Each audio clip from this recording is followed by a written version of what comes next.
and welcome to Life Support Live, the weekly Star Trek show that explores how to boldly go in our own lives to better ourselves and the rest of humanity.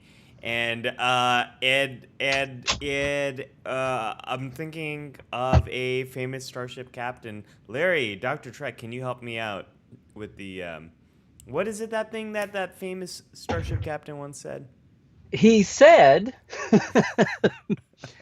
"Hi, everybody." He said, the first one said, the one that was like later in time, but we say it first, we do ourselves to better ourselves and the rest of humanity. Well, that's what I said. Oh, you meant the other one. The other one. Well, I'll say it if you'd let me. Why are you trying to take Please, my line? please. Jeez. I don't want to take your line. Oh Your lines are gosh, no. yours.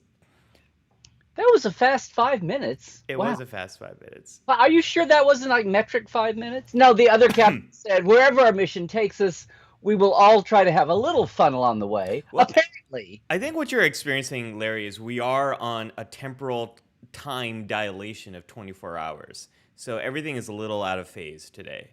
Are you Uh, kidding me? Okay, wow. I've never done that before, but okay. we're 67 episodes in. There's time for everything. Hello everyone. Welcome And to Life everything Support. in its time. Oh, Yes, wait. that's true. they Hey, everybody. I'm say sorry about that. they say time is a fire in which we burn, Larry. Although I like to think of it as a companion who comes along with us in the journey. But that's just me. Time is the oatmeal in which we wade. That's what I think. Time is the coffee in which we brew. Which, folks, I am fully loaded today. Welcome to another edition of Life Support Live. This is the weekly Star Trek show that helps us to boldly go in our own lives and to better ourselves. Wait, I already said that. You already said that. Oh, this is what I'm supposed to say. I'm psychologist Dr. Ali Matu.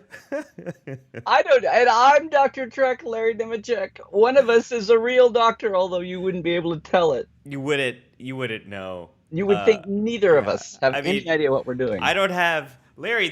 The white wall behind I me was is going to say, changing. your shelves are as empty as the agenda today, apparently. I mean, I have shelves now. Hopefully by next week there will be things on them. Things are percolating. There's you can't see it, but I did move a ton of boxes. It did directly. Actually, let me show you Ooh. all. Oh, the big Directly, box move. Well, then. I have nothing but boxes and books and stuff like that right Well, there. I know So moving is a huge. I'm dreading the next time we moved. But yeah, I recommend not doing it and just plopping just down. freeze. Yeah, just stay where you're at. Never Um, move again. Okay. Larry, for folks who have not been here before and are wondering what have I They're gotten still myself into, what is Life Support Live?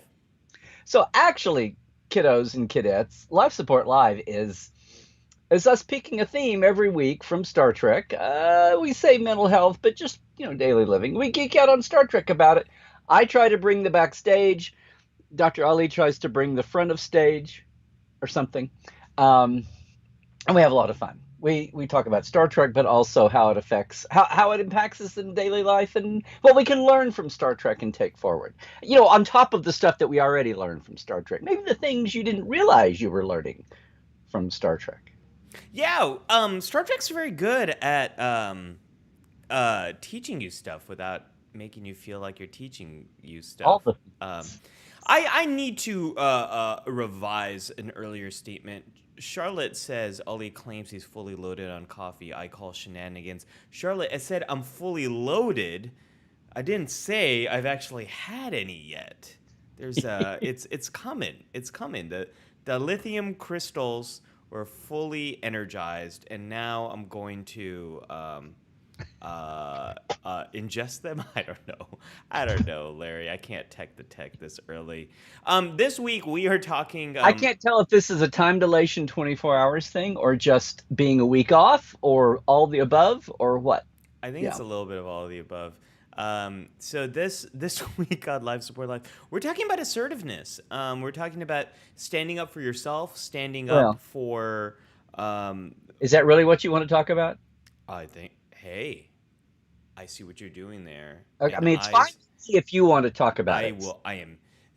I will take a stand this far and no farther, and I will make you K3. I don't know. So we're talking about moments where characters stood up for themselves, or stood up for an idea, or stood up for what's right, or didn't. Or did not. Or did Yes. not, and what were those consequences? So let us know, folks. What are your favorite examples of those stories? Let us know in the comments below. Larry, as we tend to do when there's new Star Trek to be trekked, we like to take inspiration from recent episodes of Star Trek. And right now we have new Lower Decks going on, and this theme came from this was your idea. And when you brought this up, I'm like, Well, this is a great idea. I can't believe we haven't talked about this yet. it didn't strike me as solidly as the line from the late Discovery episode. The past is the light by which we illuminate the future. Yeah. But I did have it was almost like a meta Star Trek flash that way. No, and we're a couple of, because since we've missed a couple of weeks here without having a show, we are a little behind, and I don't know how we'll ever make up lost time or combine or whatever. But my moment I'm talking about goes back to the second episode, which is ostensibly named Case on His Eyes Open, which is all about the Temerian. But the side plot of the mariner fighting with Jet, with poor Tendi and Rutherford in tow, I just thought it was a wonderful little moment where they didn't just shine a light. They've been doing a lot of self-examination of all the memes. One season in, they're looking at all the memes of Lower Decks already tearing things up. Yeah. But this was a comment on all of Star Trek, just because Star Trek is all about boldly going. Yes. And not everybody boldly goes the same time, and usually there's some people that are bolder than others. Yes. Out yeah, of great in point. front. And I just thought it was a wonder. And I sent. Did you get the pictures? Yes, I did get the thought pictures. It was a wonderful moment when the two arguing over how to lead the group all of a sudden realized that somebody else might have a better idea. Now they don't only notice that, they realize they'd never thought to even ask. Mm-hmm. And poor Tendi and Rutherford over there, who have gotten the meme of being the number two couple. They go, well, we could do this and it wouldn't be risky and it would be smarter. yeah, we could do this in a way that, maybe no one will die. It would not be flashy, although it still is. But I also love the look of Boimler and even Jet Manhaver, who is not a regular character. This is his second appearance, and he's been back even since this. But I love the way they didn't fight it. They kind of like looked and realized they were totally right, and they didn't give up. They just exceeded the floor to Rutherford and Tendi, and went with his idea. And it was a wonderful little bit where they were human beings and went, oh, we've been sitting here just assuming the throne. They could lead, and that they do it all the time. Well, we just always let you guys. I love the way they go, why didn't you say something? Because you guys are leading, and you always do. Then the bit that the way that they also heard that and then immediately went, I love they're looking at each other and went, oh yeah, do it. I really enjoyed that scene, and I really enjoyed the whole episode too. And I know we're not this is not Lower Decks, but we were inspired by it. But that scene is so great, Larry. So many of us have been in meetings where we might not feel empowered to speak up, but we're thinking, that's not a good idea. We should really be doing this other thing. Like, why aren't we talking about why we're not doing this other thing? Like, okay, I guess we're gonna do that thing, but that's not the good idea. That's the thing with all the things. Thing with all the things. That's episode name of a new episode of Discovery coming out next season. The thing with all the things before the thing of the things. See, what's funny is it sounds like it is more of a Lower Decks episode title. But hey, I'll go with it anywhere. Who knows in this bold new era of Star Trek? The show with all the shows. The show. Hey, with all the shows. As far as speaking of listening to everybody and letting everybody get in, I don't know if we mentioned it, but welcome to everybody. Hey, lifers, glad you made it over to us on Sunday. We plunged into the topic here, but I just wanted to give a shout out for our regulars and also anybody who stumbled in here and hasn't been to a life support before. Aside from our welcome, you should know that the chat is very active. And we encourage you to be into that, and we'll be back and forth we'll be back and forth with that through. And so jump in and say hi to everybody. And I'm going to have the rest of my ice cream before it fully melts. Okay, so Please, don't look. please, allow me talk about stuff while you eat the ice cream. What I really I'll like just about go that off scene. camera again. That seemed to work so well first time. What I love so much about that scene is number one, the best idea wins, and the safest idea that's going to accomplish the mission, which is a very Star Trek thing, right, Larry? I mean, we see that all the time. Is your rank and your position does not matter if you have the right idea. That idea will move forward. But what we see here is the inexperience of the lower deckers, and that is a an angle we haven't really seen. Maybe with the exception of Deep Space Nine, we see that with like people who might be lower decks or people who are not in Starfleet. We kind of see some of those dynamics play out. But this is definitely one of those career progression things where over time you hopefully get better at asserting yourself professionally when you have concerns or ideas, and hopefully you work in an organization that respects that, like Starfleet does. Right. So I love how it just speaks to that experience that so many of us have had in professional workplaces. Well, I was just thinking, in this case, that moment happens when they're behind a wall of Excalbian bones with a bunch of Packlets tearing down the door, and that's where they have the moment about realization about leadership and assertiveness and listening to the group. Usually, we're used to seeing that kind of a moment sitting around a conference table with a captain at the end of the table Yes. leading. Some of my favorite people joke about those scenes, those Hilton conference room scenes. Mhm. Those are some of my favorite scenes in all of Star Trek. I love a good captain discussion of what to do. Captain-led discussion of what to do with a PowerPoint, with accompanying PowerPoint. We don't have as many accompanying You're PowerPoints. you're just used to having somebody with an accent go, counselor. No, I love it, counselor. Well, I believe their feelings are uncertain and hard to read. Commander Worf, I believe we should blow them out of the sky. Geordi, Just well, to the if opposition. we reconfigure the dilithium matrix, that might work. And Data says, in theory. I love those scenes, Well, Larry. that all happens, and then Data says, in theory, however, the tech of my personal plot of the week would tell me my emotions chip, my dating routine, and my cut personal evolving cut to relationship Riker. with a girl, with a robot, my daughter, with my. Cut to Riker, who raises an eyebrow and says, "Lieutenant Commander, I believe you should pursue that with every fiber of your being." Okay, welcome to the Assertiveness. Let's get back to assertiveness. So this idea, Larry, we've got assertive. Yeah. episodes from throughout the canon. Should we go back to the beginning Well, here? can I just say something up front? Yeah. And hey, everybody, if you didn't get it already, part of the problem, part of the reason that we have a chat here is so everybody can chime in with your ideas about shows or characters where someone was either wonderfully assertive or learned assertiveness or didn't learn assertiveness.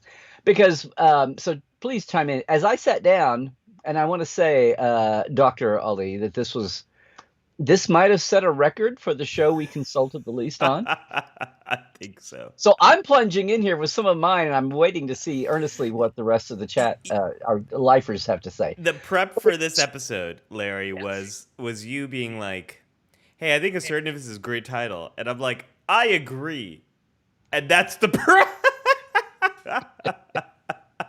That's it. Oh, let's do it on Sunday. Okay. That was the other part. Well, Sunday or there's nothing. already some great examples. If we want to dive into it, Jared has an example that I think Sure. is really cool, and not one that I think we really speak of that often. I hope so. Jared says, when it comes to Deckers in Starfleet, people tend to think of Captain Will Decker of the U.S. Enterprise, or Commodore Matt Decker of the USS Constellation. All others are considered to be lower deckers.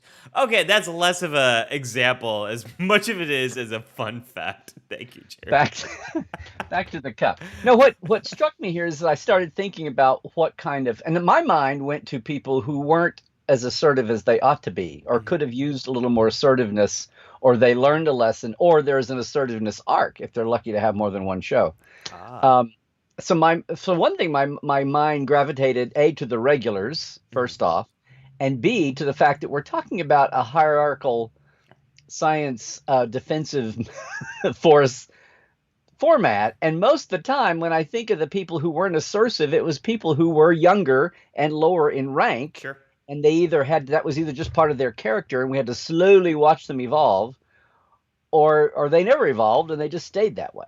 Or, or they were, I don't know. I was having a hard time coming up with guest stars and guest situations, mainly because, there's 800 hours of Star Trek now, or 800 titles of Star Trek. There's a lot. So I had some ideas. I hope everybody else has other ones, but I We've had, yeah. realized that So we're all going in a pattern like that. I think Yeah. this would be this is kind of breaking the timeline, but this character that is in question from Zahir breaks the timeline all the time. We don't have time to talk about time. We could talk about how the different captains respond to Q with different levels of assertiveness. You could argue Picard is the only one who responds to him assertively versus aggressively. Cisco hit him, Picard never hit him. Janeway also did not hit him. I was going to say, what about What about Janeway? Janeway? She was fairly Yeah. assertive with him, So, or eye rolly with him. Yeah.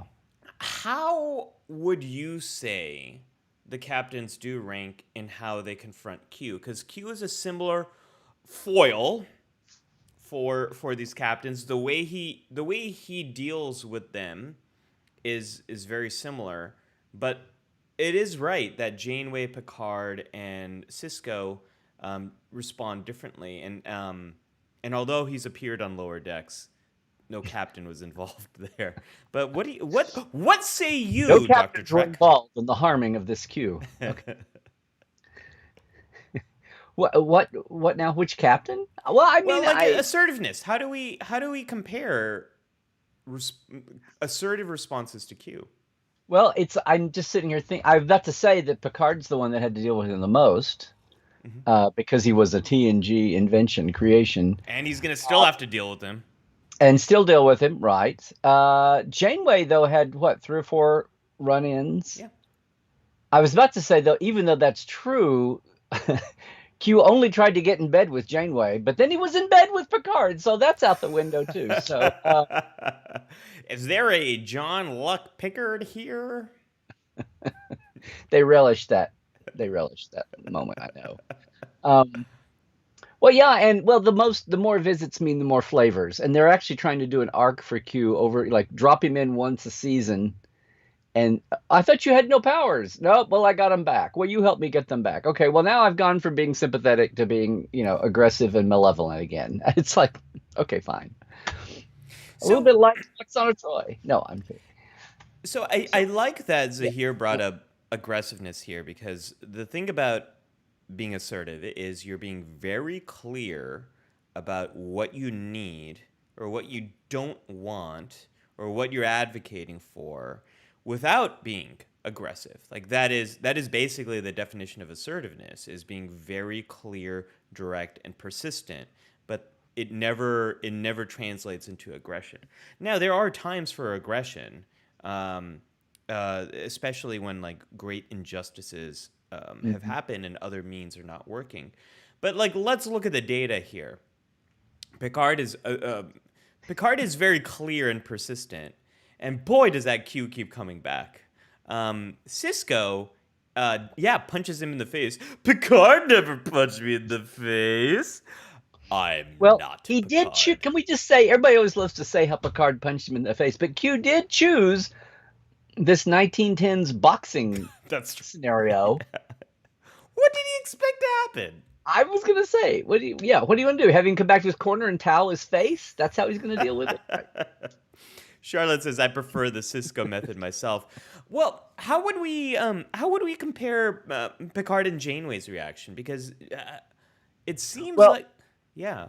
I think who was it? Tim mentioned this somewhere in the chat about Janeway was anti Kate, anti Catherine to Q2 to Q Junior, which made me Yes. think if there's almost it becomes it's almost like a familial by the time it ends. Now in the beginning when he's just pushing her, and then Janeway plays yeah, there you go. Janeway plays matchmaker between Q and his wife when Mhm. they're having With a that kiss. very explicit scene. Oh my gosh, it's the biggest thing since, Vulcans. Um, I'm waiting for Lower Decks to make. Has Lower Decks done a thing out of Vulcan kissing, I finger don't think kissing so. yet? I don't I think think we've seen I'm that. It's waiting for that probably one. coming. It's probably coming. Was it pronounced five different ways? No, and it was never pronounced. Um, What an inconsistency that would be. yeah, what? Oh my God. Yeah, talk about. You know what it dawned on me after talking for the millionth time, seeing someone talk about Gamato Magato again there. That You Lower Decks. say Magado. I say. Lower Decks is the living embodiment of texture, not trivia. Yeah, yeah, yeah. Oh, absolutely. Nothing is Absolutely. ever wrong. They make meta fun of everything Oh, in Star yeah. Trek, but Yeah. they make it canon as they make fun I of it. know. I know. It's There's so two ways great. to say Gamato, Yeah. Magato, Magudu. Yeah. Yeah. And I think that's why it's so divisive, as Sir Patrick would say. Um, I mean, I don't know if he would say that, but a No, lot Sir of Patrick British would probably people. say divisive or something, but He would add a bit more British people say it different. Shakespearean projection into that. Um, I don't know. That felt more Ian McKellen. But it's okay. They're besties. What was I saying? Oh, I think one of the reasons why it might be more divisive is like how it does it it it threads this needle very finely through areas of canon that are kind of like, yeah, and then comes out making it canon. But I think it boy does Lower Decks like to dance in all these areas that I think are very like complicated for fandom. Well, and also, to me, it was to me it was a Magato. I know that on the credit it's Gamato. I know the story of how D couldn't say Gamato, so he kept saying Magato. But how they got off on all these five or six other ones that they they made up or invented, these other, sidebar names. But to me it's like McCoy says Magato on screen, that's canon. Lots of things are messed up in the final credits. People have wrong ranks. I mean, it's like, okay, fine, whatever. But I just love the way some one person gets obsessed about a thing that nobody else got obsessed about, but that one person is now a writer on a show, and it becomes, which is fine. It's fine. I would have my peccadillos that I would want to bring to a story if I did that. But I just laugh about how we go along for 50 years on something, and all of a sudden it's a thing to one person, and that one person has the power of the pen or the power of the typewriter. And The anyway, we got power off on of the pen. yes. Let me assert my firm belief that we no. Let me assert that we should get back to the topic here, which was Page two. All right. Also staying in the next generation category, Phil's got a great question about a very divisive character, Commander Shelby. Assertive or aggressive? Now, for those who don't remember, Commander Shelby is the one who came into prominence in Best of Both Worlds Part One and Two. only prominence. Yes, Oh, on that's a screen. I good mean, point. she's a character in books and comics, but yes, on Yeah, screen. only one on screen, and On screen. she for the very small time in which she appears, she is very assertive, particularly with Commander Riker, as he's sort of second guessing himself a little bit after Commander Worf fire does absolutely nothing. And Locutus is like, nah, nah, nah, nah, nah. You can't get me. I know everything Picard knows. Um, Commander Shelby is very assertive about what she thinks are what needs to happen, what are the ways in which Riker is compromised. So was she being assertive or aggressive? Great question, Phil. Yeah. Well, I just as a fan watching them go by week to week in order, I always felt like Riker was Best of Both Worlds was always the show where I finally got Riker's character, or I felt, Mm, and Jonathan's a good actor, but I didn't feel like they gave him a lot. He was so busy being number two to Picard.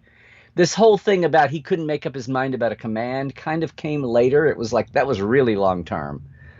But the thing that got me, I just really thought that Best of Both Worlds was the show that finally crystallized Riker as a character, because you actually saw, um, I mean, she had to, the having Shelby there as a catalyst finally pushed him into getting out of the shadow and having his own identity. But I feel like Jonathan as an actor and the writers, I feel like this could have been a K3. I please. feel like he never had that much to work with. It's like Troy in the first season. Or poor Wesley, poor Will in the first season. It's like they didn't. It's not the actor's fault that they're not. I mean, sometimes people rise above that, but you've got to be really good to be given crap Yeah. and come out smelling like a rose for it. And after the pilot, the only character that started to gel was Patrick and Picard. But I just went, oh well, he's the Shakespeare, he's the 30-year classically trained actor. He's going to find something to be memorable with and make you feel even after 1 year. So, oh, there you go. Oh, someone else is getting independent with their photos again. But I really thought this was the episode, the two-parter, that finally gave Jonathan something to sink his teeth into, and finally gave them like a motivational arc. And after that, kind of people started to see the thing about take a command because it was the second time. Yeah. First time I saw or early times, I don't know if this is how I felt the exact first time, but the feeling I remember, the truthiness inside of me, tells me that at first I didn't like Shelby, and I think that was really because she was not Riker, and she was I think being very assertive with Riker in a way that made me feel uncomfortable. Mhm. Um, Well, get out of my way if you yes, won't. Yeah, yes, and that's pretty aggressive. Yeah. upon all the rewatches, I really love her as a character. I think she's an amazing first officer. I love that we're seeing a woman first officer who's being very clear. And she doesn't punch Riker. There's no aggression here.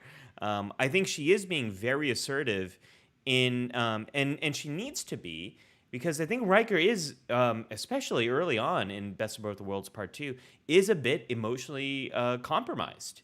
Um, Mhm. he I don't think he is being of clear mind, and he needs his first He's been officer. traumatized and in shock, Yes. like the rest of the crew is, and they need him to lead. And no, that's what I mean. She's a great not punching bag. She's a great catalyst for getting him where he needs to be. Even though at the beginning you're kind of going, hey, hey, who, like the way it is with him and Jellicoe later on. Oh, Kind of going, hey, Jellicoe.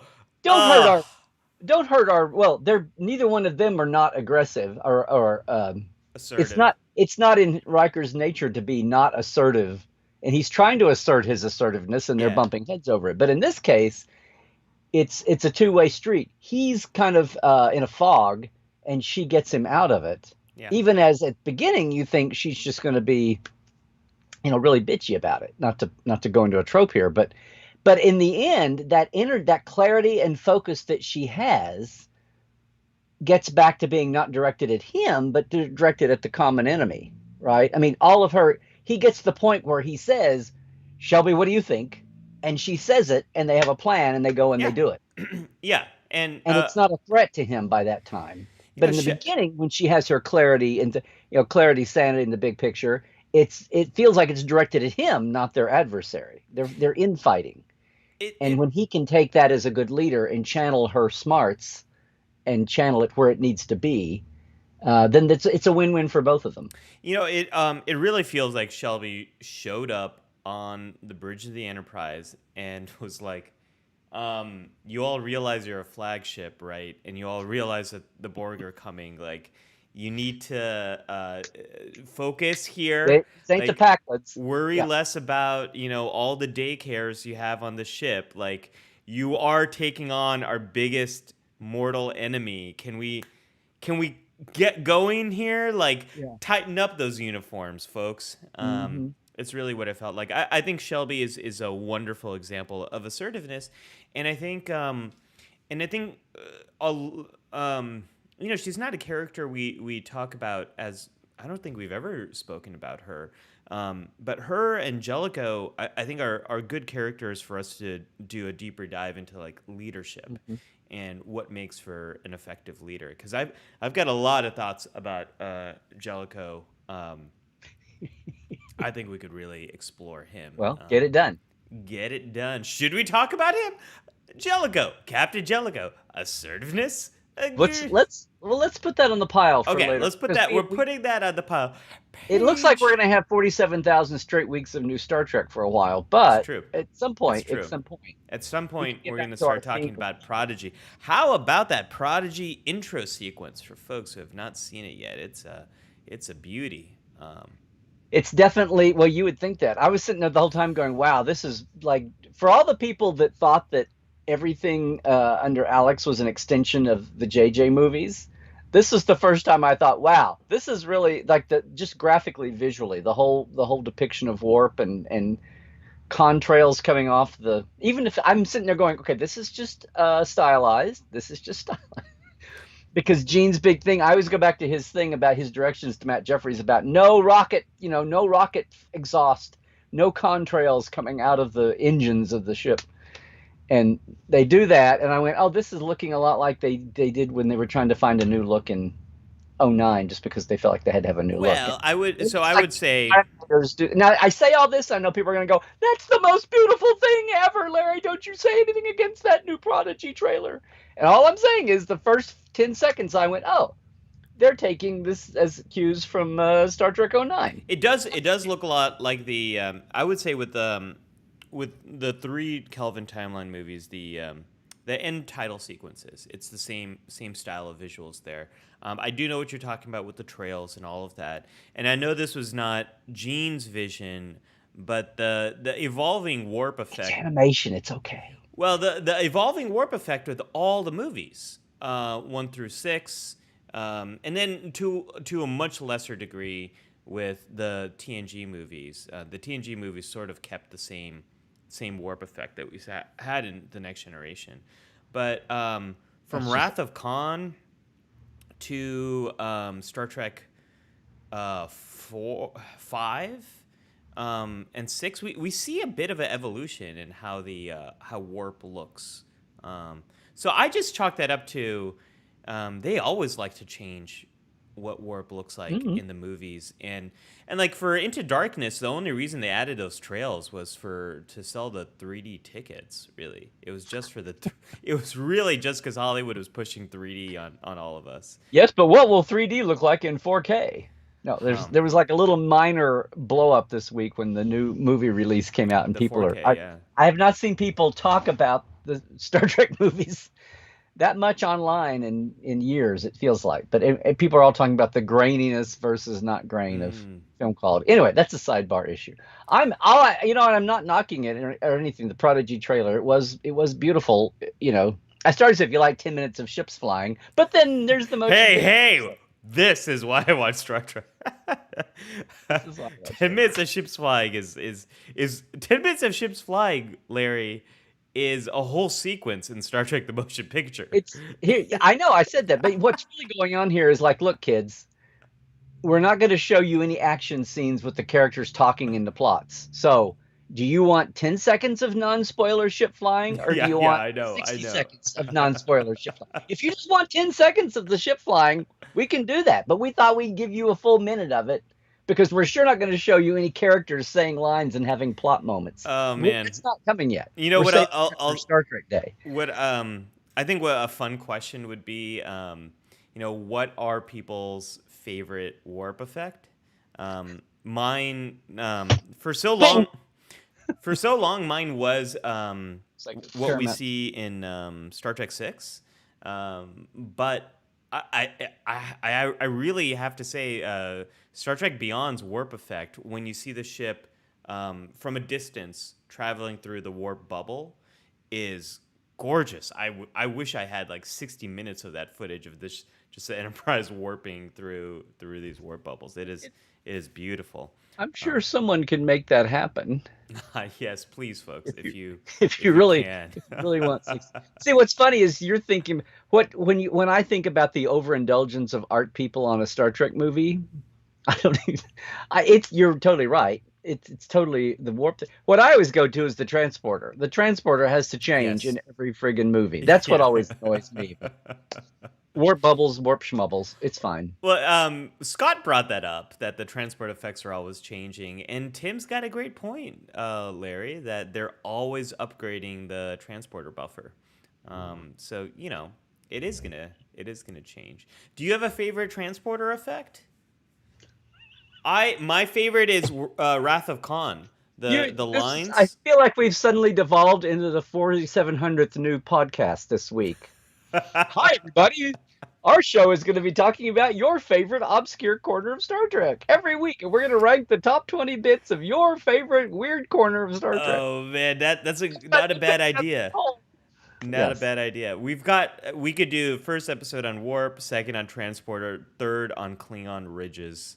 Um, that would be Ali, Ali, yes, sir.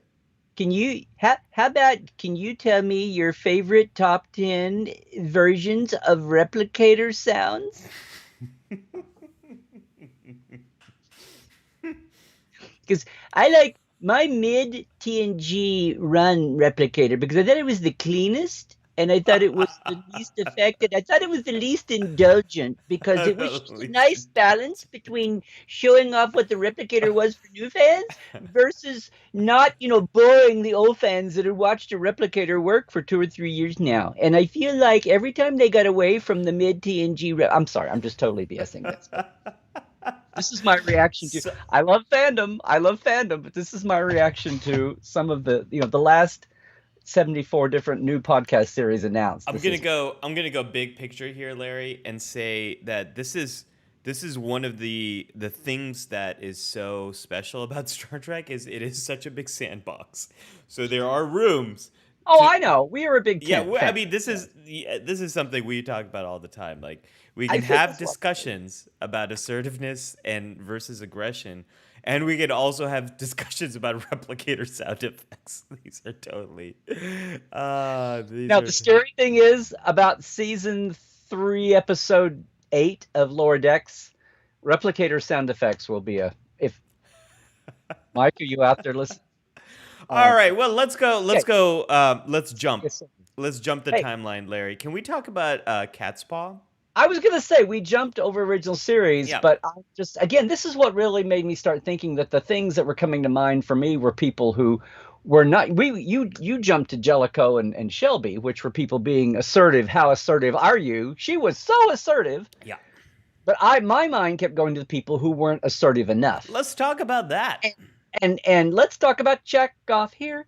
Let's check Um, about Chekhov there. Let's check about all the Chekhovs in everywhere. But obviously, he wasn't a crippling, component of his character because it was an arc, and it just got me thinking. Well, he was a right out of the academy here, and it got me thinking. A lot of the times, I think about people not being assertive in Star Trek. It's because they're junior officers, they're younger, they're less experienced, and if we get to stick with them long enough, then we see the arc, and they obviously, if they're going to be a regular and hang around, they obviously don't stagnate there. They obviously grow and get on. But I just always remember this moment in Cat's Paw when Chekhov he's getting handed. It's his first appearance, and he's wearing the bad wig. Poor Walter. The And the but he turns monkey's kind around of and wig says, he's "I'm got not going that here. green son." He says, "Mr. Chekhov, if you would do blah blah blah, and if you'd calibrate your," and he turns around and he says, "I'm not that green, sir." And it was like him like it took a lot for him he's an academy cadet, and nobody's making fun of him, but they're all just okay, look out for the kid, he's right out of the academy, it's kind of like the thing. And he starts standing up for himself, and even though they make fun of the Russian joke and he shows his immaturity in ways, he's obviously got the right stuff because no other recurring person stayed around near as long as he did, and then became a regular. But I just that moment always sticks out in my mind when he gets to say that to her. And it's not like LaSalle is DeSalle is like a captain. He's a lieutenant. He barely outranks him, but he's got the bridge. He has the con right there. Agreed. Agreed. And this Caught, is caught you chatting. Okay. this is one of the one. No, I was just catching up with the chat a bit. Yeah. Melanie says Cat Spa, the Halloween episode. The This also gets back to the idea of rank and age and That's what I'm saying. Yeah. Yeah. yeah, and it's a very. I'll get into this in the counselor's log, but it is so it can be so hard to either stand up for yourself and know when to do that, or how to do that effectively. How to do Right. that in a way that doesn't come across as abrasive, that is working within the system. And Uh, now make it a woman doing it yeah, in which a we're gonna patriarchal place. we're Yeah. talking about Shelby, but there's another example that just came up, still with the original series cast. Wait for it, wait for it. Here, Charlotte said, speaking of the movies, I love Dr. Jillian Taylor's assertiveness in Star Trek 4, especially in the face of casual sexism. The casual sexism she faced while being Mhm. every day as a woman in the sciences drives me up the wall when In her boss calls her 1986. kiddo. Yeah, yeah, Yes. like, excuse you. She clearly holds a PhD and is highly qualified in her field. Stop infantilizing her. Yeah, she's a fantastic character. I think much beloved among the fandom. And not only is she assertive in the workplace, but she's also She's very direct with Kirk. She's very direct and assertive at the end too, and she's like, "Take me with you. Like, you don't have any experts." And he's like, "Sorry, I can't do that timeline stuff. It's like way over my pay grade. I just got I'm probably gonna get demoted for all of this. I bring you along, like, who knows? Maybe I'll be a commander after this." And she's like, "Nah, I'm gonna beam onto your ship with you." And then I love when she beams aboard. Kirk's like, "Well, she's beamed aboard now. I guess we're taking her." They could have beamed her right back I off. know. I know. They could have beamed her really far and then just take off. So Yeah. It's further away than she could run up and get into the. Yeah. yeah, she's very very good at dealing with all the sexism crap that comes her way. Any woman in the sciences in the 80s means you went through the sexism of academia in the 60s and 70s. You're probably the only woman in your department as you were getting your doctorate. Probably got thick skin by now. You Yes. must be Yeah. very, very good at standing up for yourself. Um, I mean, this is way before in the United States Title IX really started to open the doors a bit more.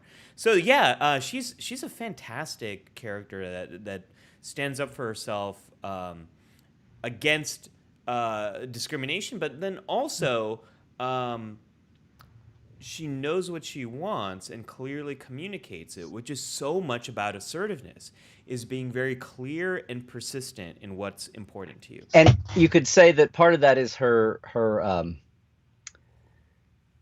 desperation dealing with the whales and knowing what their situation is, whether she's sharing the information or not. She eventually does. They get it out of her. But you get that some of that's just being driven by the desperation of that. But even then, when that peels away, like we laugh about. I mean, I remember being shocked sitting here watching the end of 4 when he basically he asked her for her phone number and she's like, "Sorry, not sorry. Hey, nice guy, let's not ruin it." And you're like, "Whoa, look at how." I just remember thinking, "Wow, look how far Star Trek and storytelling has come in all of 20 years." Yeah. By that moment. But I also go back to just the pizza house scene. Oh, the pizza She scene is is she great. is like grilling him relentlessly, and he's being evasive, and giving her these mumbo jumbo answers like, "I'm from Iowa, I only work in space," and all of that. And she's It's such a and great she's line. she's doing the finger thing at him, and he's resisting, but she's just relentless. Look at you with your own photos again. Wow. Hey, hey, hey, hey! I'm here to I aim to please. Did you have that on speed dial, or did you just go have some rapid response database that you just pulled that out of? Yes, that rapid response database would be StarTrek.com. RRD. Okay, cool. No, what a fantastic character from such a great movie. And Catherine Hicks is a pretty sweet person, pretty awesome person. Yeah, yeah, yeah, Uh, yeah. What was I booth mated with her one time. She was, yeah. what was that show that so she goes on to She survived all those years co-starring with on Seventh Heaven with Decker. That's with Decker. exactly what I Well, was. Yeah, if only he'd been Decker. Yeah, yeah. kind of me too'd now or whatever. Um. Anyway, so yeah, but so those are good examples of guess. Yay! I mean, I knew the chat would come up with them. I was just tired last night. My mind could only go to regulars, and even then, no. Here's Chekhov within a few years being a first officer, and then Yes. he overcomes that, and then he's off and running. Um, so I did. The longer I thought about it, I did go to some. Oh damn it! Hi, I'm gonna have to call that back. I did finally start coming up with some guest stars. So are we ready Yes. to go to next gen or? Yeah. Do you want to talk about this one? Yeah. Let's talk about Booby Trap. Well, I booby trap, and I was thinking, okay, the way we think about Chekhov and other characters when they're younger or whatever. I was just starting there because of all the regulars, I think the only one that was endowed with a little bit of lack of assertiveness in some areas. They're all like super. They're all in the flagship now, and they're all like really, really good at their jobs. But and it was not always well handled. It was a little awkwardly done in the name of trying to get some character texture going.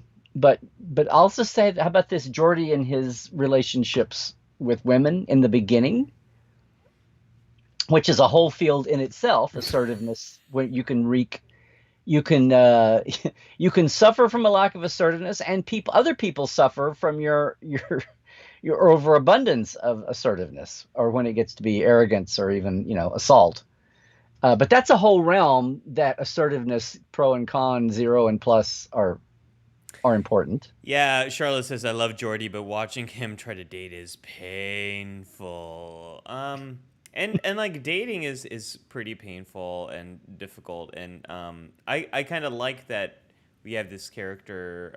It is, you could think of it as a trope, the engineer who's brilliant with machines but kind of terrible with humans, and whose best friend is an android.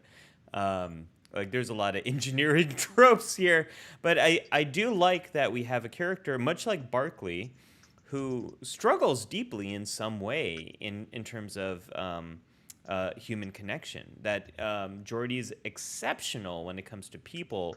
I'm sorry, exceptional when it comes to his professional work. It's not just about Geordi's good with machines. He's great in the workplace. He's on. This is where he and Scotty come in. They have the little riff. He's like, "No, I tell my captain how long it's going to take, and then I turn in the work when it's due." And Scotty's like, "My boy, you've got a lot to learn about being an engineer if you want your captain to think you're a miracle worker." And Jordy's like, I don't want him to think I'm a miracle worker. I just want him to think I do my Come on, job well. Scotty, this ain't the 60s. Yeah, yeah. But here's Jordy, who really has a hard time communicating his romantic interests in others, communicating how he feels, dealing with awkward interpersonal situations like he does with the architect of the warp drive, the Oh guy, yeah, Leah Brahms. I didn't even Leah go. Yeah, Brahms. I didn't even go there. Yeah. Yeah, yeah. In when he meets the real Leah Brahms, he doesn't You would think quite. they would put marital status in a personnel You file, think but so? I guess they Yeah. don't. He's like, oh, married. I didn't. I did read that part. Ooh. I'm a smart guy, but I can't lean on the visor this time. I just didn't read. No, I do love that. that as Libby says here, I don't think Jordy's dating is as awkward as Rom admitting to Lita that he loves her. Ah, well, we can make a little pivot here to Deep Hmm. Space Nine.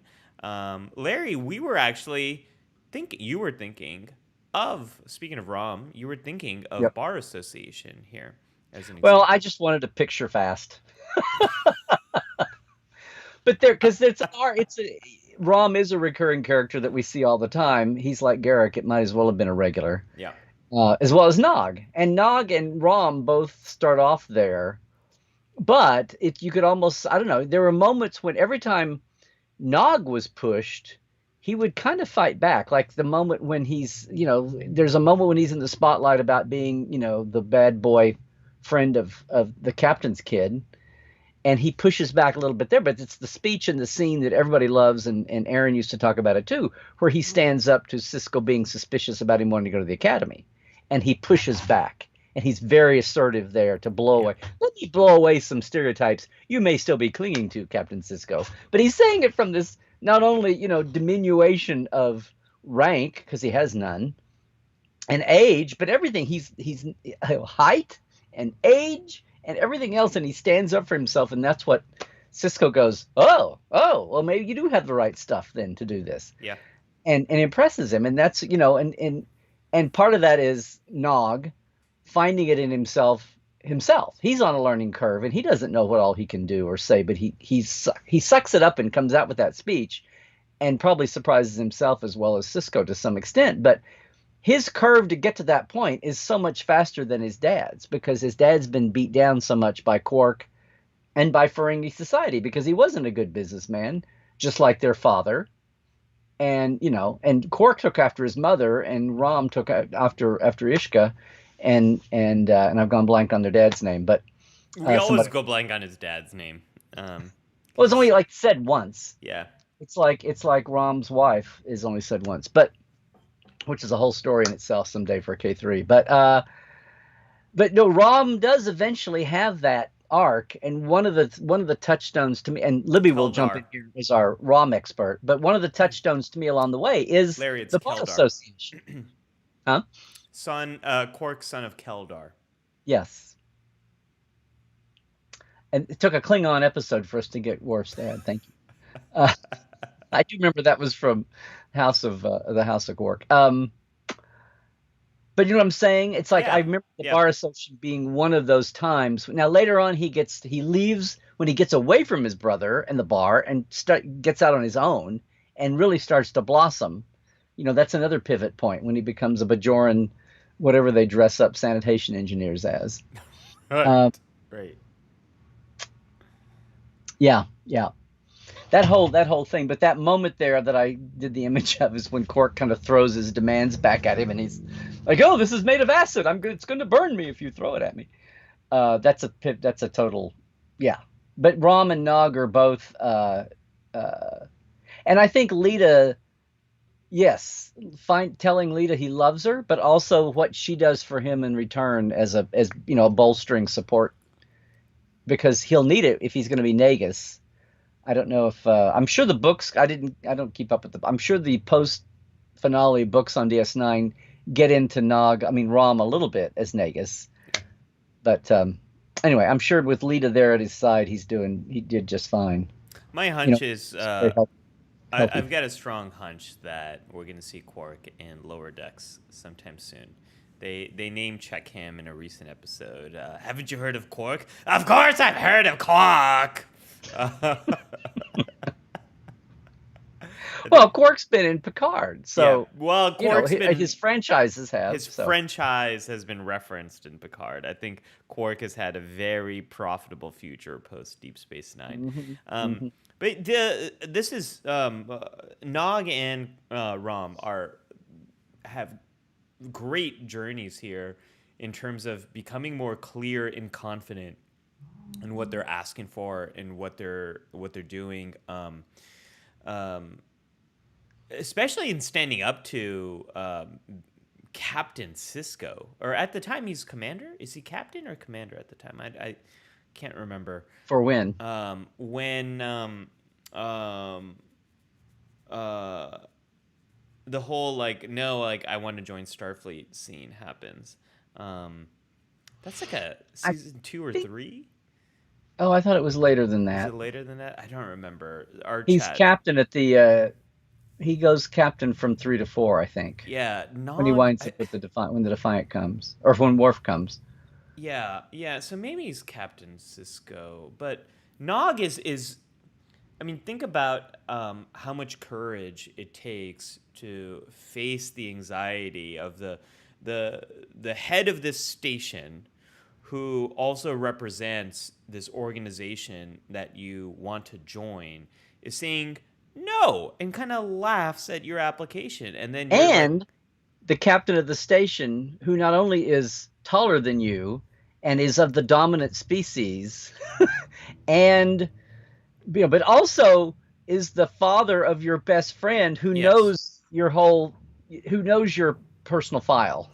And I think Libby might take offense to the dominant species, but like the empowered species on the station, That's what I meant. It's yes, yes, yeah, yes, by the because I power think structure of the it dominant. takes a lot. It takes a lot of brains and a lot of lobes and a lot of social intelligence to buy your way to warp technology. Like, what did they have to exchange to get that warp technology? I think that's brilliant. A lot of social intelligence there is required to do that.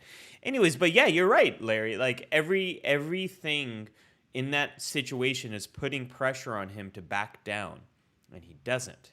And he Hmm. makes his case very clearly, very succinctly, and he doesn't step down from that. I think a beautiful example of assertiveness. And then Rom, I think over his larger arc is about finding his confidence and Hmm. his confidence in stepping out of the shadows of his brother. I think we see all aspects of what it means to be assertive and not assertive with Rom throughout his entire arc. He's he's someone who I feel like I've also worked with someone who's actually very good at what they do, Right. um, but because of the anxiety, maybe because of they don't know how to stand up for themselves, maybe because people aren't giving them a chance, isn't allowed to really grow in the Right. way that they can. Isn't allowed, or they're unable to really put it on display. You Yeah, have to like get to know them, and you go, oh my God, this person. Why are you not running this whole thing, or why are you right, not? right. Because they're kind of not. Yeah, Yeah. Yeah. yeah. Yeah. And I think it's probably most of the time both. It's internal stuff, but also external, cultural, all that stuff. Yeah. Um, I see what you're saying there from Charlotte. yeah, Charlotte, Charlotte's this saying the Federation is very yeah. human centric. And it I really that started, bothered yeah. me. I was Mr. Let's show all the other speed. I mean, by the time of Star Trek 4, I was like, if I wrote any letters, I would write letters to Harv Bennett saying in Interstat, saying, "Hey, when do we get to see the rest of the, by the time they put the Federation Council in San Francisco and then the president's office in Paris, I was like, does anybody else in the Federation get to do anything? They speak Federation standard, which is English. They have all the good stuff, Academy, all the headquarters of everything are on Earth. Why are the Andorians and Tellarites and the Vulcans are just like we're above all this? But everybody else, why aren't they pissed that nothing? Are there any crumbs for anybody else? They were all founders together. Yeah, I know. I I mean, I've know. been wondering, I've been watching and waiting on that for like ages, and everybody always gets off on the Vulcans teasing the Romulans and leaving, and I'm like, what about everybody else? The Vulcans are like the ones who could care less about the. They I love how in that moment in Star Trek 6 when the daughter of the Chancellor says the Federation is a Homo sapiens only club. I think it's a really good criticism of this. And Larry, it also speaks to, I don't know if you said this or if I said this or we just both agree. I've always wanted a Star Trek West Wing style show that takes place on don't the you steal Federation my Council. idea? I've wanted that for ages. Yes. Yeah, yeah, I think it would be so cool to do that. I think the closest we've come to that is the trailer for the fan made project, Star Trek. Oh, what is it, Larry? Star Trek prosthetics No, not Star oh, Trek. It's not Renegades, but it was of Gods and Men. not of Gods and Men. Go Not that. farther back. Um, God, it's all about the that big battle between the Federation and the Klingons. Are Uh, you going to say the A word? I might. Is it Okay, Axanar. Axonar? Yeah, yeah. Yeah. Is that going to get us banned? Is CBS going to pull this now? Is Yeah, that we're gonna lose our license, Ollie. No, I was just like, because when I think of Axanar, I don't exactly think of it the being trailer? The trailer was like this documentary project from right, where you right. feature. It does feature like Federation Council politics about who's president and like how they're approaching this. And there's that great line in the trailer about our great struggle is uh, um, not this battle with the Klingons, but it's how do we stay true to our Federation values while we are in this war. There's some line like that, which always, Okay, I think, like those internal Federation Council debates. I want a whole show that is all about okay. that. I Yes. That's what Well, I was and getting it's a at. show though that it's not like we go and watch people sitting around a table 60 minutes every week. But I'll sign up for that if you give me that. Okay, but what I'm saying is, it would give you a chance to have all the cultures represented and watch them interact. But you're totally free to go off on missions Yes. to other situations. If there's a hot spot or a disaster or something, people from Earth, from HQ, go out and deal with it. And sometimes they have to take Starfleet along with them, or they take something along with them. So you get a lot of spice. It's not just, I mean, I can totally see it. It's not just sitting around the council chamber, but it's getting out and, and you can get into, well, anyway, it's a whole thing. Like, does the president, like, elected by the entire Federation in a democratic type situation, or does every planet elect an ambassador or representative to the council, and the council, the I president is just like the presiding officer of the council, and it's like small town mayors that are just one of the five board members is the mayor for a year, and then it goes to somebody else. These are It's like, all the questions I've had forever. I've read the Articles of Federation. I have read all these I Memory want Alpha it on articles. camera. Yeah. Yeah, I have read this stuff. To the best of my knowledge, each planet or each body elects a representative, and it's those representatives that elect the president. That's the best thing I've been able to come Yeah. to. But the It would be rules, very unwieldy, even with warp yes, travel and subspace radio. It would be so unwieldy to have an actual democratic election yeah. planet, across 8,000 light. Page 3. Um, Assertiveness. Let's assert our way Assertiveness. back to. Let's talk about Smiley. We Yeah, some of these were my late realizations. I guess I've been thinking about it for a while, and I thought, Late oh, realizations will be the final chapter in your memoir. Late what realizations.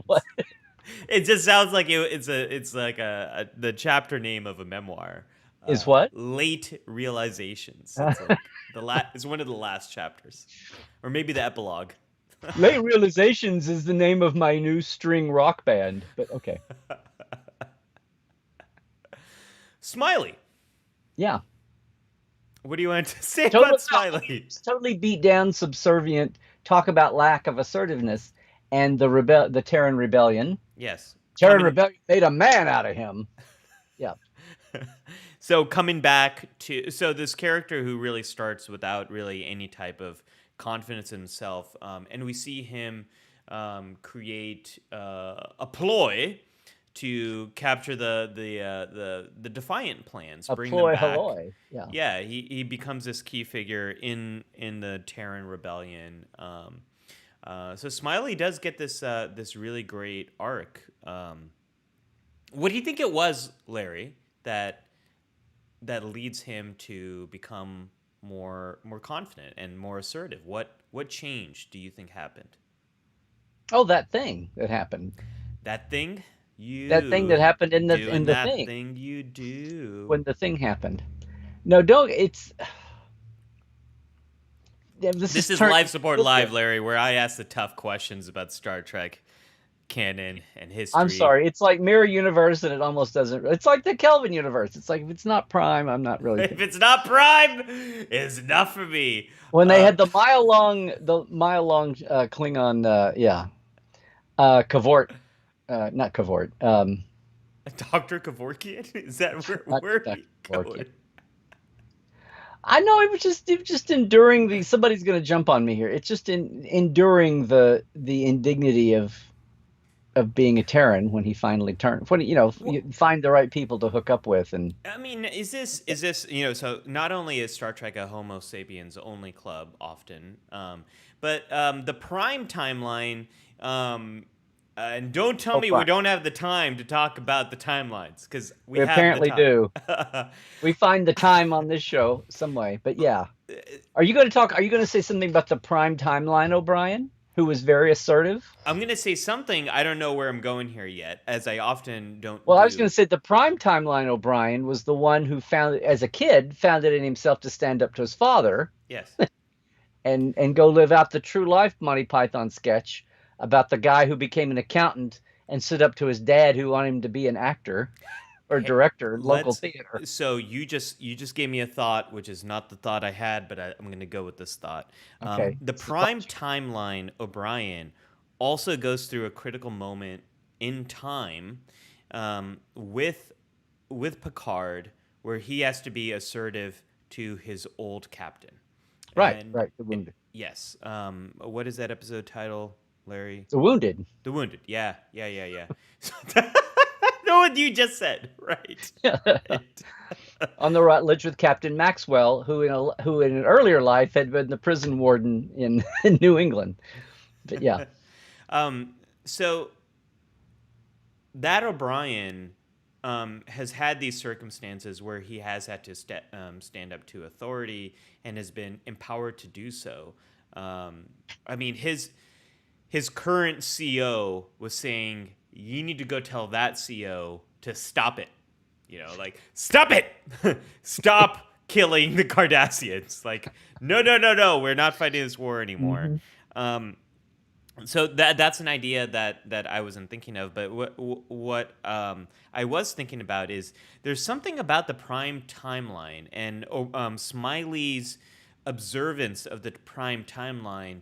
I think gave him also a perspective on how things can be different. hmm That it doesn't have to be this way. That he doesn't have to say these things in much the same way that Mirror Spock I was got. going to say, Mr. O'Brien. In every revolution, there's a man with a vision. Well, and that's what happened to Mirror Spock in the original Mirror Universe episode. He got a glimpse of how things could be very different. So I don't know. Maybe there's some kind of quantum physics explanation for this, but the prime timeline really does seem to wield enormous influence on the other timelines.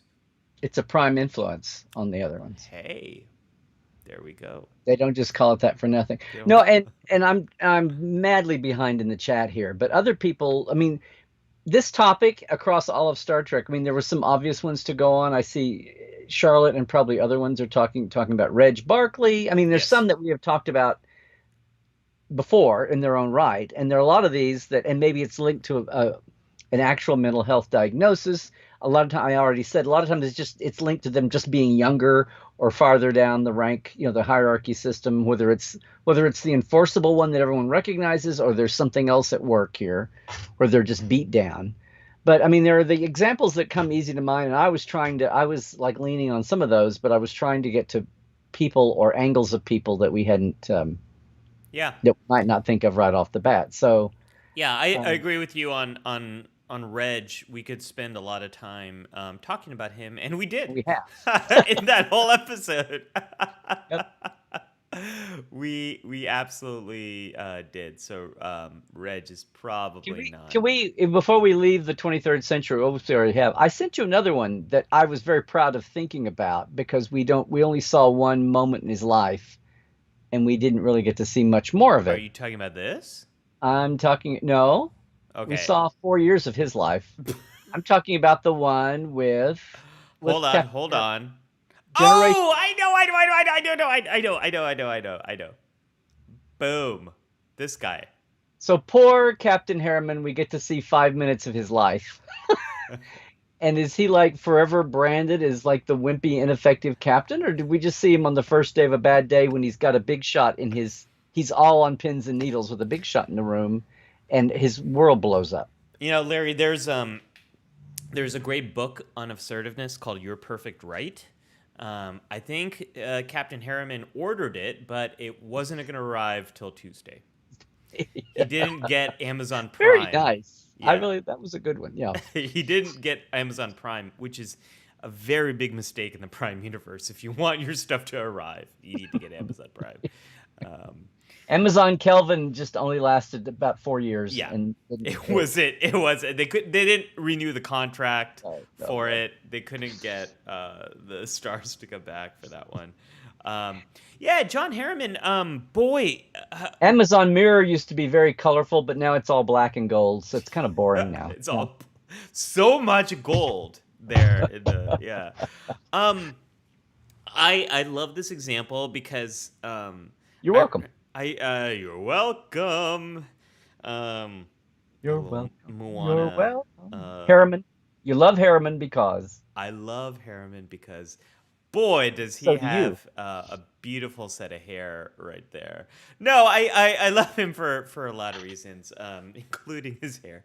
No, he, he uh, do we know if he had a command Yeah, she's before this? speechless, apparently.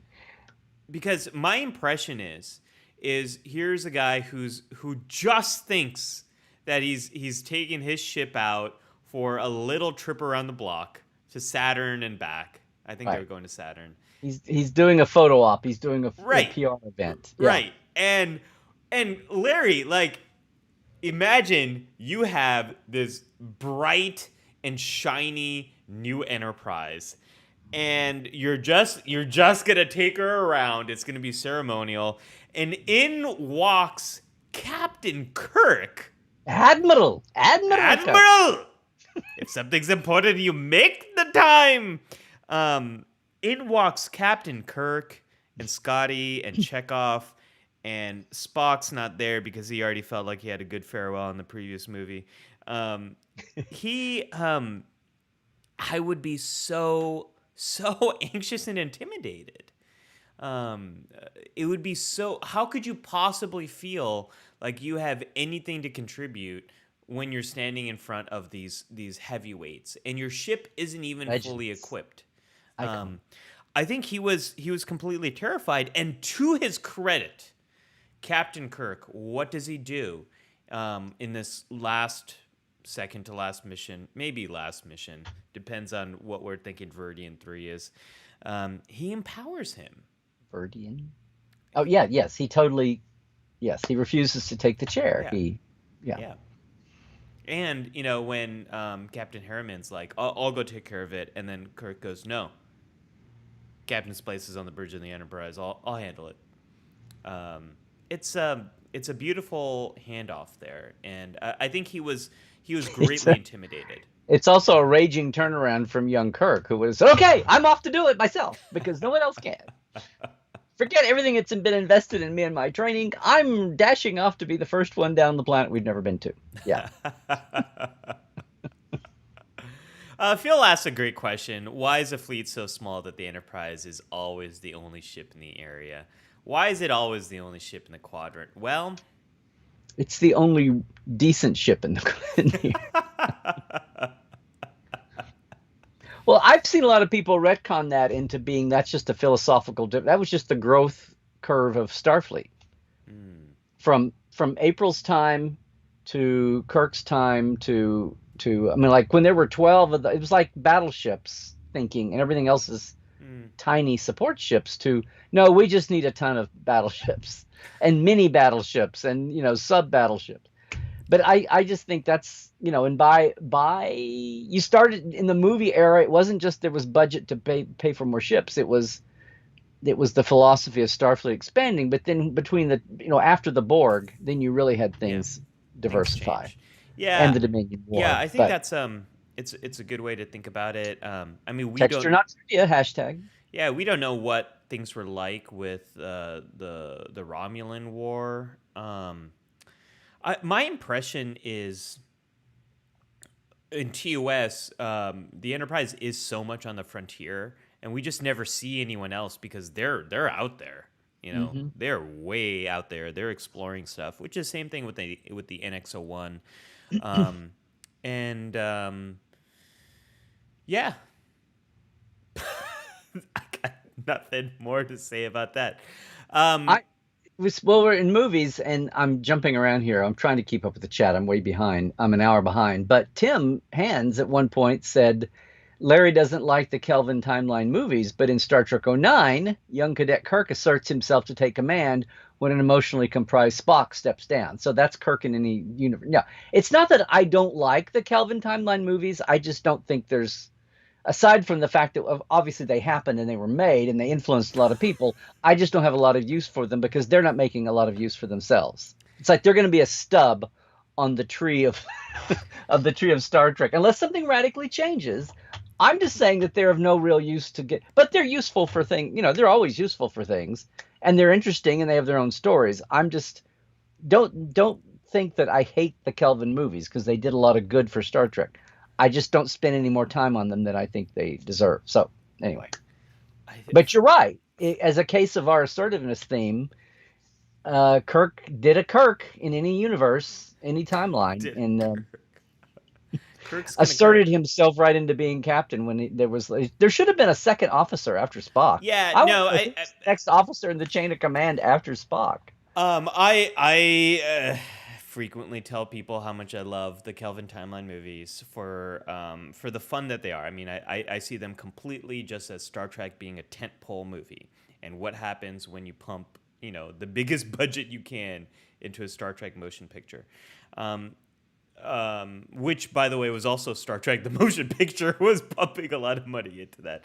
Anyways, that is actually my one problem with with '09 is the way Kirk really does become commander. Because where's the second? When Bones is like, we got no captain and no first officer to replace him, and Kirk's like, yeah, we do. The second officer. Like, the second officer is the one who should be stepping up. Like, this is a big ship. You're telling me the cadet is the only one? Like, what? That doesn't make any sense. But, okay, whatever. It about makes as much sense, Jim, as building a starship on the planet. But it looked great. But it looks great. And on the next one, we're going to take the ship underwater and it'll look even better.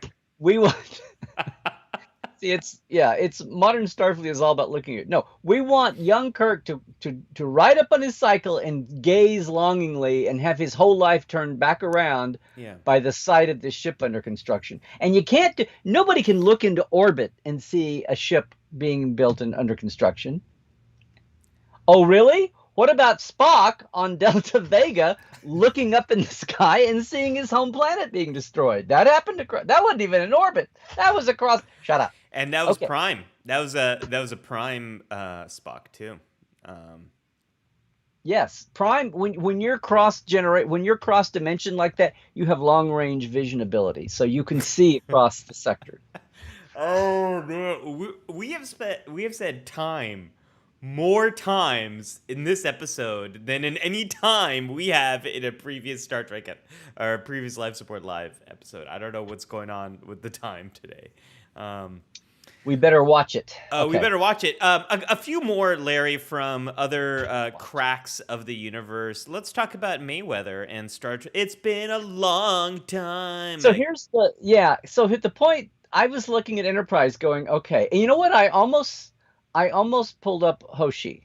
Yeah. And I was really trying to look at this whole topic is like, we're going to look at characters that we often don't look at. Yeah, that's true. Because in Star Trek, it's the people who are assertive and leading and being boldly going and all that. It's in the name. And I was like, okay, this is a great time to look at some of these underlings. But then I thought, you know what? It's like Hoshi had her moments of being reluctant and being like when she's confiding, including the pilot. She was wasn't she early on? Her whole thing about she was the one least equipped to be in space. Yeah. But then I started thinking in a broader way. Well, she has an arc, and by the time they get ready to do the Xindi year, she even has the conversation with Archer. Says, "I bet you don't want to come with us," and she's like, "Oh no, I'm there. I'm there. I may be throwing up in the galley or whatever, but I'm going to be with you." And it really got me that she's the one who's not used to space, and she's the landlubber and reluctant. But the one that and then the opposite of that is the one who was born in space and was a boomer, but the one who, as the show goes along, I don't know. Should they're both ensigns, but the one that seems like he's less assertive, capable and all that. And it's because it reflects back on the actor, not the maybe the actor, not the character, but the actor infuses the character coming and going. And for whatever reason, a little bit like, oh, we skipped right over Voyager, by the way, but that's it's kind of the same case. In Voyager and Enterprise, both, it was like who's the youngest actor in the cast and who's the one that's not used to the weekly routine of a show, maybe, and is that infusing the way the writers are reflecting on the character when in a tumbly world where you've got a lot of actors and a lot of characters vying for attention, right? And you've already got people saying, well, they're all the shows are about Janeway and the Doctor is the bust out character or whatever. Or on Next Generation, it's Brent is the bust out character, and on Enterprise, people are loving Connor, and people are loving Trip and anyway. As the show moves along, unless somebody internally is doing some really good, let's go and have a fill in the blank show with this character because we're not getting to them very much so far, and we need more Riker shows or we need more Geordi shows. Well, in Voyager and Enterprise both, I feel like the youngest person in the cast got the least development for a long, long, long time, and especially on Enterprise. And I felt like maybe that was just, and we love you, Anthony. I love you, man. But and he knows that. But I just feel like AD was so inexperienced as an actor, they backed off giving him more things. I mean, like he got the Boomer plot in Horizon, but not until like way late. They finally, it's like almost when he has when Brooke the reporter tricks him into giving up, information in Terra Prime. It's almost like he didn't really get a juicy subplot of his own. He got 2 or 3 of them in the entire 4 years of the show, and that's almost a K3 there. I think I just did do a K3. I think you did. I I think you did, did yeah. But I'm saying those a actors reverse who were K3. youngest, and just as we saw them as characters, and I was talking about characters being lower down the totem pole, actors also, and it's not like a plot or a conspiracy. It's just kind of the natural flow of things. There wasn't quite such a spread of age in Next Generation, Yeah, and that's true. That's true. aside from what, and we talking about who's the obvious ones in Reg. I didn't even go to Wesley Wesley. and Will Wheaton, Yeah. but that's like, oh, it's so obvious. We have plots about him being like, his first kiss. I'm gonna get to Wesley. I'm kind Okay, of saving Wesley a so yes, little I bit for passed over my all that. But, counselor's log. but let's look at Enterprise. We don't talk about Enterprise as much. We don't talk about these characters as much. And poor Mayweather, I just think he sits there and competently runs the helm and smiles. And in the master shot, he's right there in front of Archer constantly, the way Chekhov was always in front of Kirk. But Walter and Chekhov got to bloom as a character and actor, and they gave them character, quirks and all that. And Garrett Kim gets to play the clarinet out of the gate, and then they give him the trope about a little Geordie like stuff there about being unlucky in love and falling for all the wrong women, and that became the other thing about Kim for years. But it's like Anthony, I mean Mayweather didn't even get that. Yeah. So that's my thing there about Enterprise is I think the one who, and we were just starting to see him get there when the show ended. Yeah. Yeah. Yeah. I think that's what some of the frustration of Mayweather and of Ensign Kim, forever Ensign Kim, is. We know they're in Starfleet for a reason. We know they're exceptional, and we see so many of their peers grow and change, not only professionally but also personally. Um, like Geordi we talked about earlier, or actually the better example, Nog and Rom. We see that less so with Mayweather and with Ensign Kim, and one character that we do see this a character who kind of starts in the same place, Larry, and goes into a very different direction, would be Tilly.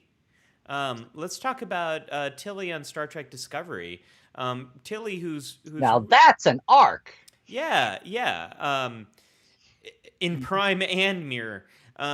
Tilly is kind of a stand-in for in much the same way that Lower Decks is like so excited to exist in the Star Trek universe. Tilly is so excited to exist in the Star Trek universe, and she is a character who starts as this. Is she a cadet when we first meet her?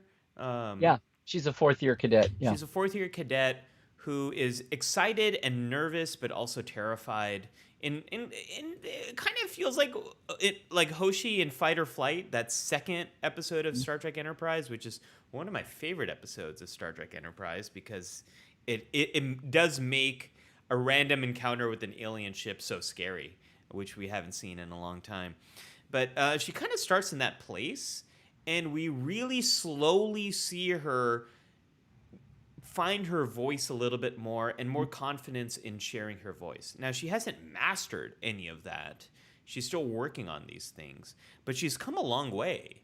Um, and I really like seeing that arc of Tilly become more and more sure of who her voice is and becoming. And this is one of the things that we keep coming back to with assertiveness is clearly, consistently communicating what you need, what you don't want, or what you want to advocate for. That's assertiveness, and she does really good job of becoming more and more assertive as the show goes on. Yeah. As Charlotte says, Tilly's a better person than I could ever hope to be. And Libby says, Tilly is a very real character. Many of us can share her emotions and insecurities. There's a lot of love for Tilly here in the chat. Yeah.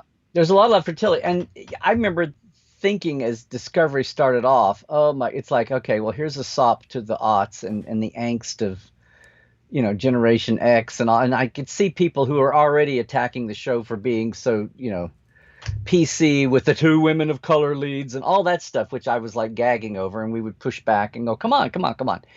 But I had a little bit of a problem with the depicting why is someone with this many insecurities um, on an experimental science ship. But then they finally get into the fact that she was very gifted in the very aspects of science that they needed for the research, and they no, and no more so than letting Wesley Crusher be an acting ensign and sit on the Yep. bridge in Next Yep. Generation. So it's like, okay, it's in that. It's just that we didn't.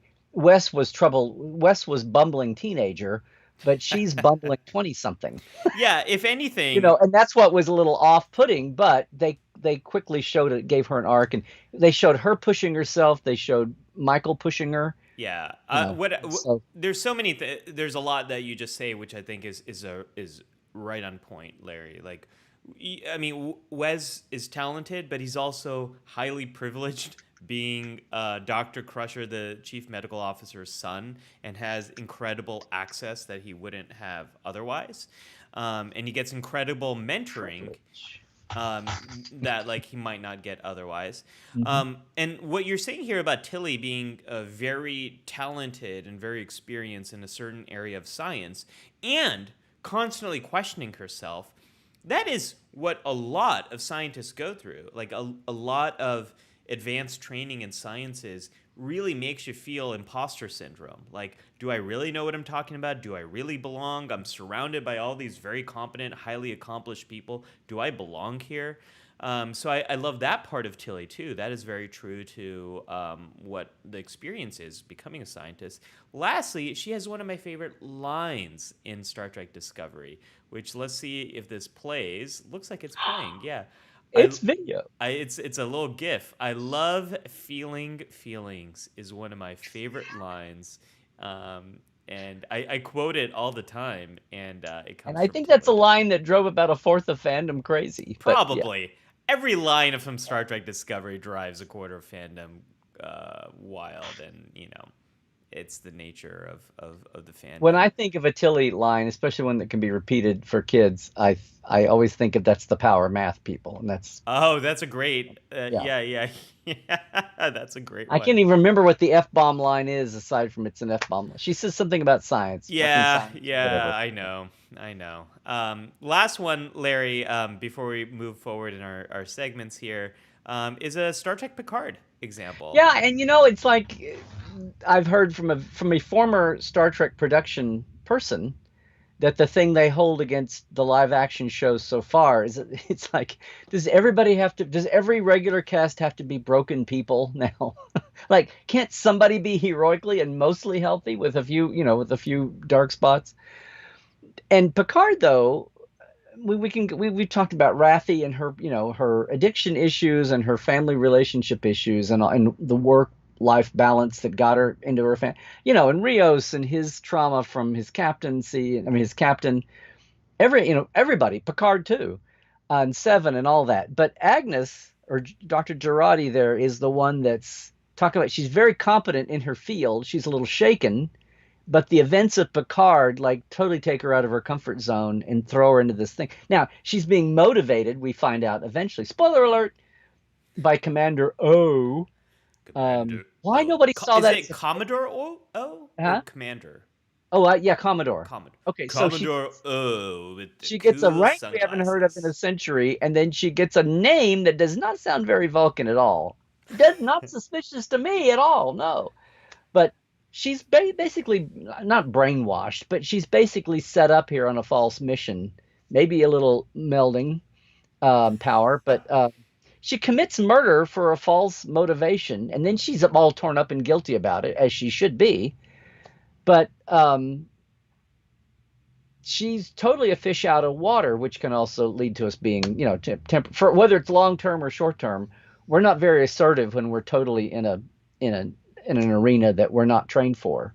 Will Rogers said one time, "There's nothing more ignorant than an educated man if you get him off the thing he was educated in," Ooh, and that's that's good. thank you, my That man. that is Will, a lot yeah, of academics I know. yeah. But it really, even beyond academia, it's like we get out of our comfort zone and we're like worthless or whatever sometimes. And that's the way she feels the beginning until her bit comes into play. And then we figure out her bit to come into play was she's like a Manchurian candidate here until she feels horrible about it. And then reverts to, you know, finds her way in the finale there because they do need her expertise. Um, but no, I think maybe out of the Picard cast, she's the one to throw in there because everybody else is like they're not assertive, but it's for mental health or relationship reasons or whatever. And she's very assertive back in her home. They've ripped her field of study out from under her, but other than that, she can tour anybody around an empty lab with confidence. Yeah, yeah. Obvious. Yeah, out of that element, she really struggles, and yeah, if there was more character development there, I'd probably have more to say, but I don't. So let's I do. move it right along. Let's open up that counselor's log, Oh, Larry. look, we have graphics. We have a structure to the We show. do, we I don't do. know if we have any folks with us today. Hey, if you were new with us, I'm way behind the chat. Maybe you've done this, but if you are new with us today, please, it's fine to lurk for 2 hours, but maybe just post one thing out there. I found all kinds of people at Trek Vegas who watch us and watch later, or they lurk in the chat. So I'm shout out to everybody. It's totally Yeah, fine. shout out to the on demand later viewing audience. Yes, We never get to see you, but maybe we know you're there, and we love you maybe we too. call them the lifer lurkers or the Life lurker for Liquors. lifers. So Larry, there's a lot of different ways I was thinking I could go with the counselor's log. But I really want to what I want to talk about. Yeah, I decided to go ahead. Is the way I decided to go here, and I'm really inspired by one of my. It's hard to call it one of my favorites because I have so many favorite episodes. But this is an episode that really hit me hard as the first time I watched it, which is the first duty. The first duty of every Starfleet officer is to what, Larry? To a clean uniform. The No. second duty, Oh, then, the truth. the truth. The truth. This so if folks don't remember, this is an episode where Wesley Crusher as a cadet has knowledge of something that Tom Paris did. No, I Tom don't Paris by remember what another his mother. Yeah. I forget what his name is. Who Robbie plays in that role, but Nicholas Locarno. there we go. Thank you, Larry. As someone Uh, pointed out, every time Robin McNeil plays a character in Star Trek. It's named for a city. That's true. That's true. So in this episode, because of his commanding officer's decision in engaging in this reckless activity, a member of their team was killed, and they're trying to cover this up. To make a long story short, Picard gives this like really clear, assertive speech about right and wrong, and the first duty of every Starfleet officer is to the truth. And Will ends up in this moment standing up for what's right, like quite literally standing up for what's Hmm. right. Wonderful episode. Literally standing up. Yeah. Literally standing. A wonderful episode that really got me thinking about a lot of research around what does it take to stand up to authority and what does it take to not. And for folks who haven't seen the Stanley Milgram obedience authority Wait, study, wait, wait, wait, wait. What episode was this? this is from the technical manual here, Larry. For Prodigy. Right. Um, so this is probably a diagram. Let me make this smaller to talk over. But this is a very famous study in social psychology that Stanley Milgram, the psychologist, originally wanted to study why. Had this theory of like the Germans must be more naturally inclined to obedience. And this will explain a lot of what happened in World War II. A lot of soldiers said we were just following orders. We were just doing what they were told.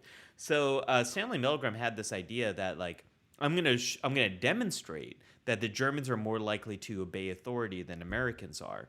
And the idea of this experiment was right, right. I Yeah. know, right? How far we've come, Larry. Apparently, he completed this experiment before 2016, but yeah, So had this hypothesis. he created this experiment which made people think that so you see that experimenter is represented by the E. This is a person in a lab coat in authority. The T is the teacher. That's the actual person in the experiment. And on the other side is the learner. And so the experimenter says these commands to the teacher. That's you, the person in the experiment. And you are pressing buttons on this machine, which makes you think you're shocking the person in the other room.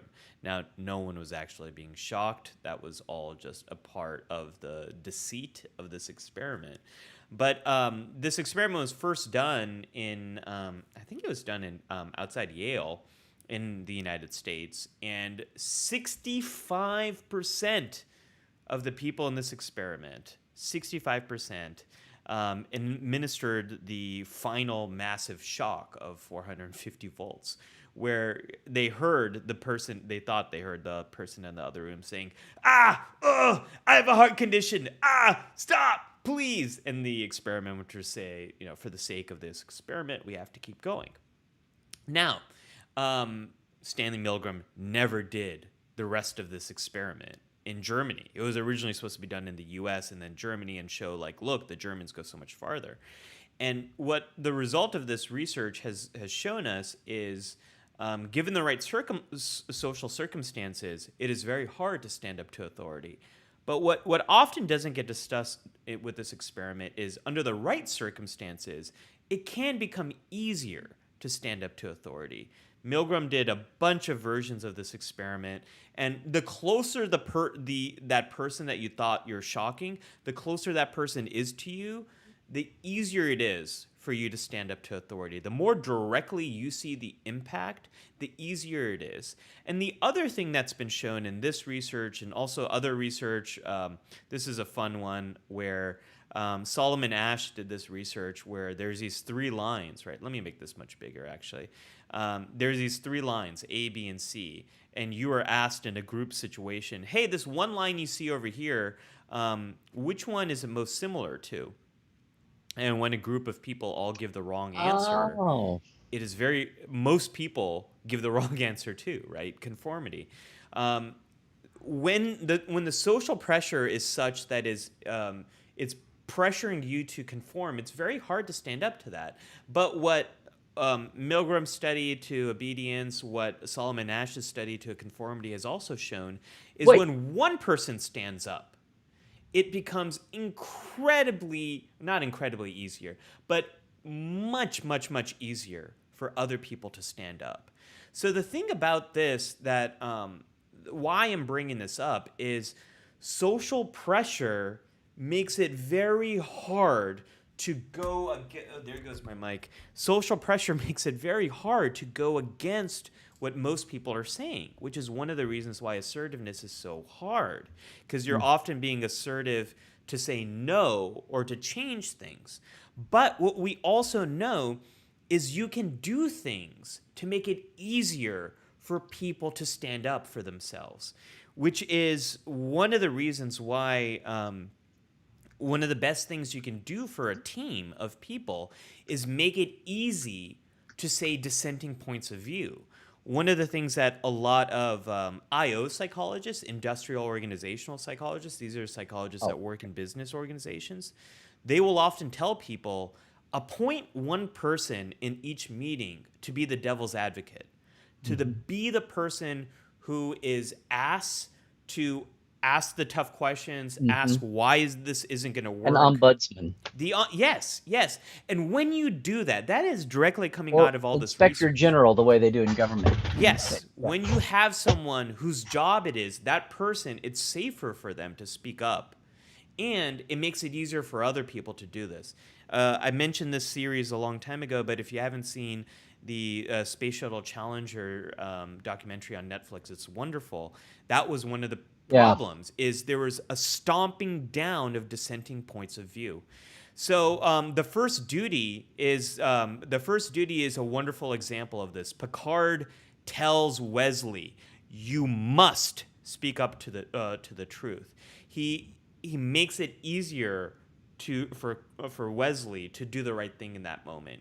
We all need a Picard like that in all of our organizations. Mm-hmm. So this is a very long-winded counselor's log, Larry, but I feel very important about. I feel like this is a very important topic and one that we all need more help with. Well, it certainly is. It also explains everything from like the Me Too movement to I don't know, to anytime there's a whistleblower type situation, like when one person comes forward, it's the Yes. dam breaking. And Yes. it's easiest. What comes to mind the most are women who were sexually, like you have a Harvey Weinstein or whatever situation or a Bill Cosby type thing. Well, why did 20 years go by? Why 30 years? Why is everybody, like some people would be suspicious of a big mass movement that breaks through to accuse somebody of anything, much less, sexual assault.